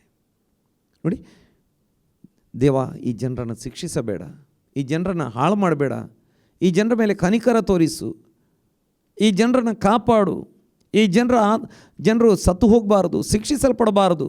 ಆತ ಮೊರೆ ಇಟ್ಟು ಪ್ರಾರ್ಥನೆ ಮಾಡ್ತಿದ್ದಾನೆ. ನೋಡಿ, 40 ದಿನಗಳ ಕಾಲ ಅನ್ನಪಾನಗಳನ್ನು ಬಿಟ್ಟು ಮೊದಲಿನಂತೆ ಅಂತ ಹೇಳ್ತಿದ್ದಾನೆ. ಹಾಗಾದರೆ ನೋಡಿ, ಸ್ವಲ್ಪವೇ ದಿನಗಳ 1-2-4 ದಿನಗಳು ಎಷ್ಟು ಅಂತ ನಮ್ಗೆ ಗೊತ್ತಿಲ್ಲ, ಕೆಲವೇ ದಿನಗಳ ಅಂತರದಲ್ಲಿ ಅದು ಒಂದೇ ವಾರ, ಹೆಚ್ಚು ಕಡಿಮೆ 1 ವಾರ ಅಥವಾ 1-2-3 ದಿನ ಅಂತರದಲ್ಲಿ ತಿರುಗಿ ಆತ ಏರಿ ಹೋಗ್ತಿದ್ದಾನೆ. ಅಂದರೆ 2 ಸಲ 40 ದಿನಗಳ ಕಾಲ ಅನ್ನಪಾನಗಳನ್ನು ಬಿಟ್ಟು ಉಪವಾಸ ಪ್ರಾರ್ಥನೆ ಆತ ಮಾಡ್ತಿದ್ದಾನೆ. ನೋಡಿ, ಹಳೆ ಒಡಂಬಡಿಕೆ ಆತನ ಮೂಲಕ ಬಂತು. ಆತ 2 ಸಲ 40 ದಿನಗಳ ಕಾಲ ಅನ್ನಪಾನಗಳನ್ನು ಬಿಟ್ಟು ಉಪವಾಸ ಪ್ರಾರ್ಥನೆ ಮಾಡಿದನು. ಹೊಸ ಒಡಂಬಡಿಕೆ ಕೊಡುವುದಕ್ಕೆ ದೇವಕುಮಾರನೇ ಲೋಕಕ್ಕೆ ಬಂದನು. ಹಿಂದೆ ಇಸ್ರಾಯೇಲ್ಯರ ಬಳಿ ಪ್ರವಾದಿಗಳ ಮೂಲಕ ಭಾಗವಾಗಿ ವಿಧವಾಗಿ ಮಾತಾಡಿದಂಥ ದೇವರು ಕೊನೆಯ ಕಾಲದಲ್ಲಿ ಮಗನ ಮೂಲಕ ಮಾತಾಡಿದ್ದಾನೆ. ಹೊಸ ಒಡಂಬಡಿಕೆಯನ್ನು ಯೇಸು ಕ್ರಿಸ್ತನ ಮೂಲಕ ತಂದೆಯಾದ ದೇವರು ಕೊಟ್ಟಿದ್ದಾನೆ. ಯೇಸು ಸ್ವಾಮಿ 40 ದಿನಗಳ ಕಾಲ ಅನ್ನಪಾನಗಳನ್ನು ಬಿಟ್ಟು ಉಪವಾಸ ಮಾಡಿ ಪ್ರಾರ್ಥನೆ ಮಾಡಿ ಬಲಗೊಂಡರು ಎಂಬುದಾಗಿ ನೋಡ್ತೇವೆ. ಶೋಧನೆಗಳು ಬಂತು, ಹೋರಾಟಗಳು ಬಂತು, ಆದರೆ ಪವಿತ್ರಾತ್ಮ ಅವ್ರನ್ನ ಬಲಪಡಿಸಿದನು ಎಂಬುದಾಗಿ ನಾವು ನೋಡುವಂಥವರಾಗಿದ್ದೇವೆ. ದೇವರ ಪರಿಶುದ್ಧವಾದಂಥ ನಾಮಕ್ಕೆ ಸ್ತೋತ್ರ. ನಾವು ಮತ್ತಾಯನ ಸುವಾರ್ತೆಯಲ್ಲಿ ನಾವು 9ನೇ ಅಧ್ಯಾಯದಲ್ಲಿ ನಾವು ನೋಡುವಂಥ ಸಮಯದಲ್ಲಿ, ಮತ್ತಾಯನ ಸುವಾರ್ತೆ 9ನೇ ಅಧ್ಯಾಯದಲ್ಲಿ ನಾವು ನೋಡ್ತೇವೆ, ಯೇಸು ಸ್ವಾಮಿ ಹೇಳ್ತಾ ಇದ್ದಾರೆ ಉಪವಾಸ ಪ್ರಾರ್ಥನೆ ಮಾಡಬೇಕು ಎಂಬುದನ್ನು. 9ನೇ ಅಧ್ಯಾಯ 14 ಮತ್ತು 15ನೇ ವಾಕ್ಯದಲ್ಲಿ, ಆಮೇಲೆ ಯೋಹಾನನ ಶಿಷ್ಯರು ಆತನ ಬಳಿಗೆ ಬಂದು, ಫರಿಸಾಯರು ನಾವು ಉಪವಾಸ ಮಾಡುತ್ತೇವಲ್ಲ, ನಿನ್ನ ಶಿಷ್ಯರು ಯಾಕೆ ಉಪವಾಸ ಮಾಡುವುದಿಲ್ಲ ಎಂದು ಕೇಳಲು ಯೇಸು ಅವರಿಗೆ, ಮದುವೆಯ ಜನರು ತಮ್ಮ ಸಂಗಡ ಮದಲಿಂಗನು ಇರುವ ತನಕ ದುಃಖಪಟ್ಟಾರು, ಆದರೆ ಮದಲಿಂಗನನ್ನು ಅವರ ಬಳಿಯಿಂದ ತೆಗೆದುಕೊಂಡು ಹೋಗುವ ಕಾಲ ಬರುತ್ತದೆ, ಆಗ ಉಪವಾಸ ಮಾಡುವರು. ದೇವರ ನಾಮಕ್ಕೆ ಸ್ತೋತ್ರ ಉಂಟಾಗಲಿ. ಅಲ್ಲಿ ನಾವು ನೋಡ್ತೇವೆ, ಜನ ಬಂದು ಕೇಳ್ತಿದ್ದಾರೆ. ಯೋಹಾನನ ಶಿಷ್ಯರು ಅವರ ಬಳಿಗೆ ಬಂದು, ಫರಿಸಾಯರು ನಾವು ಉಪವಾಸ ಮಾಡ್ತೇವಲ್ಲ, ಯೋಹಾನನ ಶಿಷ್ಯರು, ಸ್ನಾನಿಕ ಯೋಹಾನನ ಶಿಷ್ಯರು ಬಂದು ಕೇಳ್ತಿದ್ದಾರೆ, ಫರಿಸಾಯರು ಅಥವಾ ನಾವು ಏನು ಮಾಡ್ತಾ ಇದ್ದೇವೆ, ಉಪವಾಸ ಮಾಡ್ತೇವೆ, ನಿನ್ನ ಶಿಷ್ಯರು ಯಾಕೆ ಉಪವಾಸ ಮಾಡುವುದಿಲ್ಲ? ಯೇಸು ಸ್ವಾಮಿ ಇಲ್ಲ, ಅವರಿಗೆ ಮಾಡೋ ಅವಶ್ಯಕತೆ ಇಲ್ಲ, ಅವರು ಇನ್ನೆಂದಿಗೂ ಉಪವಾಸ ಮಾಡುವುದಿಲ್ಲ, ಇನ್ನು ತಲೆಮಾರುಗಳ ಕಾಲ ಹೌದು ಉಪವಾಸ ಮಾಡುವುದಿಲ್ಲ, ಹಾಗೆ ಹೇಳಲಿಲ್ಲ ಯೇಸು ಸ್ವಾಮಿ. ಯೇಸು ಸ್ವಾಮಿ ಹೇಳ್ತಿದ್ದಾರೆ, ಈಗ ಮದಲಿಂಗನು ಜೊತೆಯಲ್ಲಿ ಇದ್ದಾನೆ, ಮದಲಿಂಗ ಇರುವಾಗ ಯಾರಿಗಾದರೂ ಉಪವಾಸ ಮಾಡಲಿಕ್ಕಾಗುತ್ತಾ ಅಂತ, ಮದುವೆ ಮನೆಯಲ್ಲಿ ಯಾರಾದರೂ ಉಪವಾಸ ಮಾಡ್ತಾರಾ ಅಂತ ಯೇಸು ಸ್ವಾಮಿ ಕೇಳ್ತಿದ್ದಾರೆ. ಭಾಳ ಸಂಕ್ಷಿಪ್ತವಾಗಿ, ಇವತ್ತೊಂದು ಮದುವೆ ಉಂಟು, ಅದಕ್ಕಾಗಿ ಉಪವಾಸ ಪ್ರಾರ್ಥನೆ ಇಟ್ಟಿದ್ದೇವೆ, ಹೌದು ಇವತ್ತು ಉಪವಾಸ ಪ್ರಾರ್ಥನೆಯ ಸಂಗಡ ಮದುವೆ ನಡೀತದೆ. ಹಾಗಿಲ್ಲ, ಮದುವೆನೇ ಬೇರೆ, ಉಪವಾಸ ಪ್ರಾರ್ಥನೆಯೇ ಬೇರೆ. ಒಂದು ಉಪವಾಸ ಆದಮೇಲೆ, ಉಪವಾಸ ಪ್ರಾರ್ಥನೆ ಆದಮೇಲೆ ಮದುವೆ ಇಡ್ತಾರೆ, ಇಲ್ಲ ಉಪವಾಸ ಪ್ರಾರ್ಥನೆ ಮುಂಚೆ ಮದುವೆ ಇಡ್ತಾರೆ. ಉಪವಾಸ ಪ್ರಾರ್ಥನೆ ಮತ್ತು ಮದುವೆ ಒಟ್ಟಿಗೆ ಆಗಲ್ಲ, ಅದು ಲೋಕದಲ್ಲಿ ಎಲ್ಲಿ ಕೂಡ ನಡೆಯಲ್ಲ. ನೋಡಿ, ಯೇಸು ಸ್ವಾಮಿ ಹೇಳ್ತಿದ್ದಾರೆ, ಈಗ ಮದಲಿಂಗ ಜೊತೆಯಲ್ಲಿದ್ದಾನೆ, ಮದುವೆ ಆಗತಕ್ಕಂಥ ಹುಡುಗ ಜೊತೆಯಲ್ಲಿದ್ದಾನೆ. ಅಂದರೆ ಯೇಸು ಸ್ವಾಮಿ ಮದಲಿಂಗ, ಸಭೆ ಮದಲಗಿತ್ತಿ. ಹಾಗಾದರೆ ಇದು ಸ್ವಲ್ಪ ಸಮಯ ನೋಡಿ, ಜೀವಮಾನ ಇಡೀ ಒಬ್ಬ ಮದಲಿಂಗ ಆಗಿರಲ್ಲ, ಸ್ವಲ್ಪ ಸಮಯ, 1 ವಾರ 2 ವಾರ 3 ವಾರ ಅಥವಾ 1-2 ತಿಂಗಳು, 1 ತಿಂಗಳು 2 ತಿಂಗಳು, ಇಷ್ಟೇ ಮದಲಿಂಗನಾಗಿರುವಂಥದ್ದು. ವಿವಾಹ ನಿಶ್ಚಿತಾರ್ಥ ಆಗಿದೆ, ಮದುವೆ ದಿನದವರೆಗೆ ಆತ ಮದಲಿಂಗನಾಗಿರ್ತಾನೆ. ಹಾಗಂತ ಲೈಫ್ ಲಾಂಗ್ ಮದಲಿಂಗನಾಗಿರಲಿಕ್ಕೆ ಸಾಧ್ಯವಿಲ್ಲ. ಹಾಗಾದರೆ ಸ್ವಲ್ಪ ಸಮಯ, ಈ ಒಂದು ಸ್ವಲ್ಪ ಕಾಲ ಇವರು ಮಾಡುವುದಿಲ್ಲ ಉಪವಾಸ, ಆದರೆ ಮದಲಿಂಗನನ್ನು ಎತ್ತಿಕೊಳ್ಳುವಂಥ ಸಮಯ ಬರ್ತದೆ, ಅಥವಾ ಮದಲಿಂಗನು ಇವರ ಬಳಿಯಿಂದ ಹೊರಟು ಹೋಗುವ ಸಮಯ ಬರ್ತದೆ, ಆಗ ಇವರು ಉಪವಾಸ ಮಾಡುವರು. ಹಾಗಾದರೆ ಯೇಸು ಸ್ವಾಮಿ ಈಗ ಪರಲೋಕಕ್ಕೆ ಏರಿ ಹೋಗಿದ್ದಾರೆ, ಯೇಸು ಸ್ವಾಮಿಯ ಮರಳಿ ಬರೋಣದವರೆಗೆ ಉಪವಾಸ ಮತ್ತು ಪ್ರಾರ್ಥನೆ ಮಾಡುವರು ಎಂಬುದಾಗಿ ದೇವರ ವಾಕ್ಯದಲ್ಲಿ ಯೇಸು ಸ್ವಾಮಿ ಹೇಳ್ತಾ ಇದ್ದಾರೆ. ಮಾಡುವರು, ಖಂಡಿತ ಮಾಡುವರು, ಮಾಡಲೇಬೇಕು. ದೇವರಿಗೆ ಸ್ತೋತ್ರ ಉಂಟಾಗಲಿ. ಇನ್ನು ನಮಗೆ ಮಾರ್ಕನ ಸುವಾರ್ತೆಗೆ ಬರುವಾಗ, ಮಾರ್ಕನ ಸುವಾರ್ತೆಯಲ್ಲಿ ನಾವು 9ನೇ ಅಧ್ಯಾಯದಲ್ಲಿ 29ನೇ ವಾಕ್ಯದಲ್ಲಿ ನಾವು ನೋಡ್ತೇವೆ, ದೇವರ ನಾಮಕ್ಕೆ ಸ್ತೋತ್ರ ಉಂಟಾಗಲಿ, ಈ ಜಾತಿಯು ದೇವರ ಪ್ರಾರ್ಥನೆ ಮತ್ತು ಉಪವಾಸದಿಂದಲೇ ಹೊರತು ಬೇರೆ ಯಾತರಿಂದಲೂ ಬಿಟ್ಟು ಹೋಗುವುದಿಲ್ಲವೆಂದು ಅವರಿಗೆ ಹೇಳಿದನು. ನೋಡಿ, ಇಲ್ಲಿ ಏನಾಗ್ತಾ ಇದೆ, ಒಬ್ಬ ಹುಡುಗನನ್ನು ಕರ್ಕೊಂಡು ಬರ್ತಾ ಇದ್ದಾರೆ, ತಂದೆ ಒಬ್ಬ ಹುಡುಗನನ್ನು ಕರ್ಕೊಂಡು ಬರ್ತಾ ಇದ್ದಾರೆ. ಅವನಿಗೆ ಏನಿತ್ತು ಅಂತ ಹೇಳಿದರೆ ಫೀಡ್ಸ್ ಕಾಯಿಲೆ, ಅವನಿಗೆ ಮೂರ್ಛಾರೋಗಿ ಅಂತ ದೇವರ ವಾಕ್ಯ ಹೇಳ್ತದೆ. ಫೀಡ್ಸ್ ಕಾಯಿಲೆ ಇತ್ತು. ಶಿಷ್ಯರ ಬಳಿಗೆ ತಂದರೆ ಶಿಷ್ಯರಿಗೆ ಬಿಡಿಸ್ಲಿಕ್ಕೆ ಆಗಲಿಲ್ಲ, ಅಲ್ಲಿ ಏನೇನೋ ವಾದ ವಿವಾದಗಳಾಗ್ತವೆ. ಕೊನೆಗೆ ಯೇಸು ಸ್ವಾಮಿ ಬಂದು ಆ ದೆವ್ವವನ್ನು ಬಿಡಿಸ್ತಾರೆ, ಅವನಿಗೆ ಮೂರ್ಛಾ ರೋಗದಿಂದ ಫೀಡ್ಸ್ನಿಂದ ಬಿಡುಗಡೆ ಆಗ್ತದೆ. ಇದೆಲ್ಲ ಆದಮೇಲೆ ಶಿಷ್ಯರು ಬಂದು ಕೇಳ್ತಾರೆ, ಯಾಕೆ ಆಗಲಿಲ್ಲ ಸ್ವಾಮಿ, ನಮ್ಮಿಂದ ಬಿಡಿಸ್ಲಿಕ್ಕೆ ಯಾಕೆ ಆಗಲಿಲ್ಲ? ಆಗ ಯೇಸು ಸ್ವಾಮಿ ಹೇಳ್ತಿದ್ದಾರೆ, ಈ ಜಾತಿಯು ದೇವರ ಪ್ರಾರ್ಥನೆ ಮತ್ತು ಉಪವಾಸದಿಂದಲೇ ಹೊರತು ಬೇರೆ ಯಾತರಿಂದಲೂ ಬಿಟ್ಟು ಹೋಗುವುದಿಲ್ಲವೆಂದು ಅವರು ಹೇಳಿದರು. ಹಾಗಾದರೆ ನೋಡಿ, ಕೆಲವೊಂದು ವಿಷಯಗಳು ನಮ್ಮ ಜೀವಿತದಲ್ಲಿ ಬಿಡುಗಡೆ ಆಗಬೇಕು ಅಂದರೆ ನಾವು ಉಪವಾಸ ಪ್ರಾರ್ಥನೆ ಮಾಡಬೇಕು. ಎಲ್ಲದಕ್ಕೂ ಬೇಡ, ಕೆಲವೊಂದಕ್ಕೆ ಸ್ವಲ್ಪ ಹೆಚ್ಚು ಪ್ರಾರ್ಥನೆ ಮಾಡಬೇಕು. ಕೆಲವೊಂದು ವಿಷಯಗಳಿಗೆ ನೋಡಿ, ಒಂದು ಚಿಕ್ಕ ಪ್ರಾರ್ಥನೆಯಲ್ಲಿ ಬಿಡುಗಡೆ ಆಗ್ತದೆ. ಆದರೆ ಕೆಲವು ವಿಷಯಗಳಿಗೆ ನಾವು ದೇವರ ಸನ್ನಿಧಿಯಲ್ಲಿ ಕುಳಿತುಕೊಂಡು ಪ್ರಾರ್ಥನೆ ಮಾಡಬೇಕು, ಉಪವಾಸ ಮಾಡಿ ಪ್ರಾರ್ಥನೆ ಮಾಡಬೇಕು. ನೋಡಿ, ಹೆಚ್ಚು ಸಮಯ ತೆಗೆದುಕೊಳ್ಬೇಕು. ಕೆಲವೊಂದು ವಿಷಯಗಳಿಗೆ ಯಾಕೆ ಉತ್ತರ ಸಿಗಲ್ಲ, ನಮ್ಮ ಜೀವಿತ ನಾವು ಕ್ರಮಪಡಿಸಿಕೊಳ್ಬೇಕಾಗ್ತದೆ. ನಮ್ಮ ಜೀವಿತವನ್ನು ನಾವು ಕ್ರಮಪಡಿಸಿಕೊಳ್ಳಬೇಕಾಗ್ತದೆ. ನನ್ನ ಪ್ರೀತಿಯ ಸಹೋದರ ಸಹೋದರಿಯರೇ, ಕೆಲವೊಮ್ಮೆ ನೀವೇ ಹೇಳ್ತಾ ಇದ್ದಿರಬಹುದು, ನಮ್ಮಲ್ಲಿ ಅನೇಕರು ಹೇಳ್ತಾ ಇದ್ದಿರ್ಬೋದು, ಯಾಕೆ ಸ್ವಾಮಿ ಚಿಕ್ಕ ಪ್ರಾರ್ಥನೆಯಲ್ಲಿ ದೊಡ್ಡ ವಿಷಯಗಳಾಗಿದ್ದಾವೆ, ಆದರೆ ಯಾಕೆ ಈ ಒಂದು ವಿಷಯ ಆಗ್ತಾ ಇಲ್ಲ? ದೇವರು ಯಾವಾಗಲೂ ಚಿಕ್ಕ ವಿಷಯಗಳಲ್ಲೇ ದೊಡ್ಡ ಅದ್ಭುತ ಮಾಡಿ ನಮ್ಮನ್ನು ಬಿಟ್ಟುಬಿಡಲಿಕ್ಕೆ ಇಷ್ಟಪಡಲ್ಲ. ನಮ್ಮನ್ನು ಕ್ರಮಪಡಿಸಲಿಕ್ಕೆ ದೇವರು ಇಷ್ಟಪಡುವ ಆತನಾಗಿದ್ದಾನೆ, ಕ್ರಮಪಡಿಸಲಿಕ್ಕೆ ಇಷ್ಟಪಡುವ ಆತನಾಗಿದೆ. ಅದಕ್ಕೋಸ್ಕರ ದೇವರ ಸನ್ನಿಧಿಯಲ್ಲಿ ಕುಳಿತುಕೊಳ್ಬೇಕು. ನೋಡಿ, ಮೋಶೆ 40 + 40 80 ದಿನ ದೇವರ ಸನ್ನಿಧಿಯಲ್ಲಿ ಇದ್ದುಕೊಂಡು ಆ ದಿನಗಳಲ್ಲಿ ತನ್ನಲ್ಲಿದ್ದ ಕೊರತೆಗಳನ್ನು, ತನ್ನ ಜನರಲ್ಲಿದ್ದ ಕೊರತೆಗಳನ್ನೆಲ್ಲ ಅರಿಕೆ ಮಾಡಿ ಪ್ರಾರ್ಥನೆ ಮಾಡ್ತಾಯಿದ್ರು. ದೇವರು ಮೊದಲು ವಾಕ್ಯ ಕೊಟ್ಟರು, ನಂತರ ಆ ಜನರ ತಪ್ಪುಗಳನ್ನು ಕ್ಷಮಿಸಲಿಕ್ಕೆ ಮೋಶೆ, ಓ ದೇವರೇ, ನಾನು ತಪ್ಪು ಮಾಡಿದ್ದೇನೆ, ನನ್ನ ಜನರು ತಪ್ಪು ಮಾಡಿದ್ದಾರೆ, ಕ್ಷಮಿಸುವಂತ ಆತ ಮೊರೆ ಇಟ್ಟು ಪ್ರಾರ್ಥನೆ ಮಾಡ್ಕೊಳ್ತಾ ಇದ್ದಾನೆ. ಯೇಸು ಸ್ವಾಮಿ 40 ದಿನ ದೇವರ ಸನ್ನಿಧಿಯಲ್ಲಿ ಪ್ರಾರ್ಥನೆ ಮಾಡ್ತಾ ಇದ್ದಾರೆ, ಅಥವಾ ತಂದೆಯಾದ ದೇವರ ಸನ್ನಿಧಿಯಲ್ಲಿ ಪ್ರಾರ್ಥನೆ ಮಾಡ್ತಾ ಇದ್ದಾರೆ. ದೇವರಿಗೆ ಸ್ತೋತ್ರ. ನಾನು ಮತ್ತು ನೀವು ಪ್ರಾರ್ಥನೆ ಮಾಡುವುದಕ್ಕೆ ಕರೆಯಲ್ಪಟ್ಟವರು. ಉಪವಾಸ ಪ್ರಾರ್ಥನೆ ಮಾಡುವಾಗ ದೇವರ ಸನ್ನಿಧಿಯಲ್ಲಿ ನಮ್ಮ ಜೀವಿತದ ಏನಾದರೂ ನ್ಯೂನತೆಗಳು, ಕೊರತೆಗಳಿದ್ದರೆ ಅದನ್ನು ಕಂಡುಹಿಡಿದು ಒಪ್ಪಿಕೊಂಡು ಆಯ್ಕೆ ಮಾಡಿ ಪ್ರಾರ್ಥನೆ ಮಾಡುವಾಗ, ನೋಡಿ, ಈ ದೆವ್ವ, ಆ ಹುಡುಗನಿಗೆ ಫೇಡ್ಸ್ ರೋಗ ತಂದಿದ್ದಂಥ ದೆವ್ವ ಆ ಹುಡುಗನನ್ನು ಬಿಟ್ಟು ಹೋಗಬೇಕಾದ್ರೆ ಈ ಸ್ವಾಮಿ ಹೇಳುತ್ತಿದ್ದಾರೆ, ಈ ಜಾತಿ, ಈ ಒಂದು ಭೂತ, ಈ ಒಂದು ಪಿಶಾಚಿ ಇದು ಬಿಟ್ಟು ಹೋಗಬೇಕಾದ್ರೆ ಬಹಳ ಚಂದವಾಗಿ ಪ್ರಾರ್ಥನೆ ಮಾಡಬೇಕು, ಉಪವಾಸ ಪ್ರಾರ್ಥನೆ ಮಾಡಬೇಕು ಎಂಬುದಾಗಿ. ದೇವರಿಗೆ ಸ್ತೋತ್ರ. ಇನ್ನೊಂದು ವಾಕ್ಯವನ್ನು ಓದಿಕೊಂಡು ನಾವು ಪ್ರಾರ್ಥನೆ ಮಾಡಿ ಮುಗಿಸುವಂಥವರಾಗಿರೋಣ. ನಮಗೆ ಅಪೊಸ್ತಲರ ಕೃತ್ಯಗಳು 13ನೇ ಅಧ್ಯಾಯ ಅದರ 2 ಮತ್ತು 3ನೇ ವಾಕ್ಯಗಳನ್ನು ಓದುವಂಥ ಸಮಯದಲ್ಲಿ, ಇವರು ಕರ್ತನನ್ನು ಸೇವಿಸ್ತಾ ಉಪವಾಸ ಮಾಡುತ್ತಾ ಇದ್ದಾಗ ಪವಿತ್ರಾತ್ಮನು, ನಾನು ಬಾರ್ನಬ ಸೌಲರನ್ನು ಕರೆದ ಕೆಲಸಕ್ಕಾಗಿ ಅವರನ್ನು ಪ್ರತ್ಯೇಕಿಸಿರಿ ಎಂದು ಹೇಳಿದನು. ಆಗ ಅವರು ಉಪವಾಸವಿದ್ದು ಪ್ರಾರ್ಥನೆ ಮಾಡಿ ಆ ಇಬ್ಬರ ಮೇಲೆ ಹಸ್ತಾರ್ಪಣೆ ಮಾಡಿ ಅವ್ರನ್ನ ಕಳುಹಿಸಿಕೊಟ್ಟರು. ದೇವರ ನಾಮಕ್ಕೆ ಸ್ತೋತ್ರ ಉಂಟಾಗಲಿ. ಈಗ ನಾವು ನೋಡ್ತೇವೆ, ಅಂತ್ಯೋಕ್ಯದಲ್ಲಿ ಶಿಷ್ಯರಿಗೆ ಮೊದಲು ಕ್ರೈಸ್ತರೆಂಬ ಹೆಸರು ಬಂತು ಎಂಬುದಾಗಿ 11ನೇ ಅಧ್ಯಾಯ ಅಪೊಸ್ತಲರ ಕೃತ್ಯ 26ನೇ ವಾಕ್ಯದಲ್ಲಿ ನೋಡ್ತೇವೆ. ಅಲ್ಲಿ ಸೌಲ, ಬಾರ್ನಬ ಮುಂತಾದ ಅನೇಕ ದೊಡ್ಡ ದೊಡ್ಡ ದೇವರ ಭಕ್ತರುಗಳು, ಸೇವಕರುಗಳಲ್ಲಿದ್ದರು. ಅವರು ಏನು ಮಾಡ್ತಾ ಇದ್ದಾರೆ? ಉಪವಾಸ ಮತ್ತು ಪ್ರಾರ್ಥನೆ ಮಾಡ್ತಾ ಇದ್ದಾರೆ. ಈ ರೀತಿ ಉಪವಾಸ ಮತ್ತು ಪ್ರಾರ್ಥನೆ ಮಾಡ್ತಾ ಇದ್ದಂಥ ಸಮಯದಲ್ಲಿ ದೇವರು ಅವರಿಗೆ ಹೇಳಿದನು, ನಾನು ಬಾರ್ನಬ ಸೌಲರನ್ನು ಯಾವ ಉದ್ದೇಶಕ್ಕೆ ಕರೆದಿದ್ದೇನೆ ಅವರನ್ನು ಬೇರ್ಪಡಿಸಿರಿ.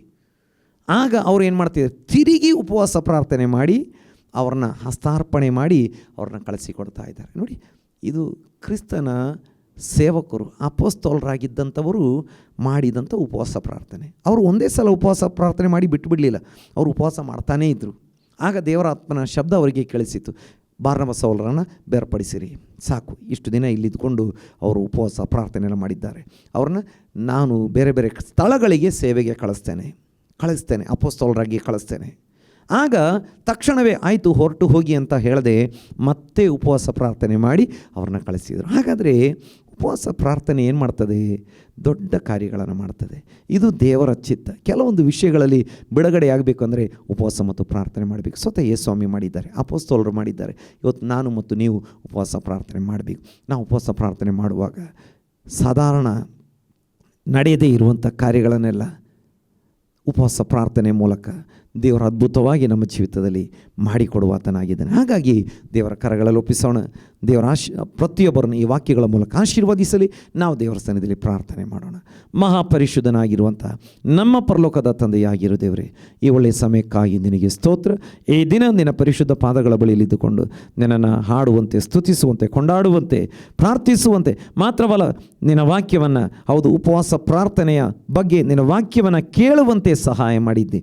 ಈ ಹೊತ್ತು ನನ್ನೊಂದಿಗೆ ಸೇರಿ ಪ್ರಾರ್ಥನೆ ಮಾಡುವಂಥ ಎಲ್ಲರನ್ನು, ವಿಶೇಷವಾಗಿ ಆನ್ಲೈನ್ ಮೂಲಕ, ಟಿವಿ ಮೂಲಕ ಆರಾಧನಾ ಕೂಟದಲ್ಲಿ ಭಾಗವಹಿಸಿ ನನ್ನೊಂದಿಗೆ ಸೇರಿ ಪ್ರಾರ್ಥನೆ ಮಾಡುತ್ತಿರುವಂಥ ಎಲ್ಲರನ್ನು ನೀನು ಆಶೀರ್ವಾದ ಮಾಡು. ವಿಶೇಷವಾಗಿ ಉಪವಾಸ ಮತ್ತು ಪ್ರಾರ್ಥನೆಯಲ್ಲಿ ನಿರತರಾಗುವುದಕ್ಕೆ ನಿನ್ನ ಮಕ್ಕಳಿಗೆ ನೀನು ಕೃಪೆ ಕೊಟ್ಟು ಅದ್ಭುತವಾಗಿ ನಡೆಸಬೇಕೆಂದು ಪ್ರಾರ್ಥನೆ ಮಾಡ್ತಾ ಇದ್ದೇನೆ. ಹೌದು ಸ್ವಾಮಿ, ಹೌದು, ಆ ಮೂರ್ಛಾರೋಗಿಯಾಗಿದ್ದಂಥ ಹುಡುಗನಿಗೆ, ಹೌದು, ಶಿಷ್ಯರಿಂದ ಬಿಡುಗಡೆ ಮಾಡಲಿಕ್ಕೆ ಸಾಧ್ಯವಾಗಲಿಲ್ಲ. ಆಗ ಯೇಸು ಸ್ವಾಮಿ ನೀನು ಹೇಳಿದ್ದಿ, ಈ ಜಾತಿ ದೇವರ ಪ್ರಾರ್ಥನೆ ಮತ್ತು ಉಪವಾಸ ಜೀವದಿಂದ ಹೊರಟು ಹೋಗುವುದಿಲ್ಲ ಎಂಬುದಾಗಿ. ಹೌದು ಸ್ವಾಮಿ, ಹೌದು, ಅನೇಕ ವಿಷಯಗಳಿಗೆ ಉಪವಾಸ ಪ್ರಾರ್ಥನೆ ಬಹಳ ಮುಖ್ಯ, ಸೇವೆಗೆ ಉಪವಾಸ ಪ್ರಾರ್ಥನೆ ಬಹಳ ಮುಖ್ಯ ಎಂಬುದಾಗಿ ನಿನ್ನ ವಾಕ್ಯದಿಂದ ಕೇಳಿದ್ದೇವೆ. ಹಳೆಯ ಒಡಂಬಡಿಕೆಯ ಕಾಲದಲ್ಲಿಯೂ ಹೊಸ ಒಡಂಬಡಿಕೆಯ ಕಾಲದಲ್ಲಿಯೂ ಹೌದು ಮೋಶೆ ಮತ್ತು ಸ್ವಾಮಿ ಯೇಸುವೆ ನೀವು ಕೂಡ ಹೌದು ಉಪವಾಸ ಪ್ರಾರ್ಥನೆ ಮಾಡಿ ನಮಗೆ ಮಾದರಿ ತೋರಿಸಿರುವ ಬಗ್ಗೆ ಸತ್ಯವೇದದಿಂದ ಕೇಳಿದ್ದೇವೆ. ನನ್ನೊಂದಿಗೆ ಸೇರಿ ಪ್ರಾರ್ಥನೆ ಮಾಡ್ತಿರುವಂಥ ಎಲ್ಲರನ್ನು ನೀನು ಆಶೀರ್ವಾದ ಮಾಡಿ ಉಪವಾಸ ಮತ್ತು ಪ್ರಾರ್ಥನೆಗೋಸ್ಕರ ಬಲಪಡಿಸು. ನಿನ್ನ ರಾಜ್ಯಕ್ಕಾಗಿ ಬಲವಾಗಿ ಅವರನ್ನು ಉಪಯೋಗಿಸು. ಅವರ ಜೀವಿತದ ಎಲ್ಲ ಕೊರತೆಗಳು, ರೋಗಗಳು, ಶೋಧನೆಗಳು, ಸಾಲಗಳು, ಕಷ್ಟಗಳು, ಕಲಹಗಳು ಯೇಸುವಿನ ನಾಮದಲ್ಲಿ ನೀಗಲಿ. ದೈವಿಕವಾದ ಬಿಡುಗಡೆ ವ್ಯಾಪಿಸಲಿ. ಹೌದು, ನನ್ನೊಂದಿಗೆ ಸೇರಿ ಹೌದು ಪ್ರಾರ್ಥನೆ ಮಾಡ್ತಿರುವ ಎಲ್ಲರನ್ನ ಆಶೀರ್ವಾದ ಮಾಡು. ಹೌದು ಸ್ವಾಮಿ, ಕೊಟ್ಟಂಥ ಅವಕಾಶಕ್ಕಾಗಿ ನಿನಗೆ ಸ್ತೋತ್ರ. ಹೌದು ಕರ್ತನೆ, ನಿನ್ನ ಬರೋಣವಾಗಿರುವುದಾದರೆ ಅಪ್ಪ, ನಾವು ನಿನ್ನೊಂದಿಗೆ ಇರಬೇಕು. ನಿನ್ನ ಬರೋಣಕ್ಕೆ ಸಮಯ ಇರುವುದಾದರೆ ತಿರುಗಿ ಒಟ್ಟಿಗೆ ಸೇರಿ ನಿನ್ನನ್ನು ಆರಾಧಿಸಲಿಕ್ಕೆ ಸಹಾಯ ಮಾಡು. ಲೋಕದಾದ್ಯಂತ ಇರುವ ಎಲ್ಲ ದೇವ ಜನರನ್ನು ಆಶೀರ್ವಾದ ಮಾಡು. ಪ್ರಾರ್ಥನೆ ಕೇಳಿದ್ದಿ ಸ್ತೋತ್ರ. ಯೇಸು ಕ್ರಿಸ್ತನ ಪರಿಶುದ್ಧ ನಾಮದಲ್ಲಿ ಪ್ರಾರ್ಥಿಸಿ ಹೊಂದಿಕೊಂಡಿದ್ದೇವೆ ಪರಲೋಕದ ತಂದೆ, ಆಮೇನ್. ನಾವಂತೆ ಆಶೀರ್ವಾದ ಹೊಂದಿಕೊಳ್ಳೋಣ. ನಮ್ಮ ತಂದೆಯಾಗಿರುವ ದೇವರ ಪ್ರೀತಿಯು, ಕರ್ತನಾಗಿರುವ ಯೇಸು ಕ್ರಿಸ್ತನ ಕೃಪೆಯು, ಪವಿತ್ರಾತ್ಮನ ಅನ್ಯೋನ್ಯತೆಯು ಸೇರಿ ಬಂದಿರುವಂಥ ಎಲ್ಲರೊಂದಿಗೆ ಆನ್ಲೈನ್ ಮೂಲಕ ಟಿವಿ ಮೂಲಕ ಆರಾಧನಾ ಕೂಟದಲ್ಲಿ ಭಾಗವಹಿಸುತ್ತಿರುವ ಎಲ್ಲರೊಂದಿಗೆ ಯೇಸು ಕ್ರಿಸ್ತನ ಮರಳಿ ಬರೋಣದವರೆಗೆ ಯಾವಾಗಲೂ ಇರಲಿ. ಆಮೇನ್, ಆಮೇನ್.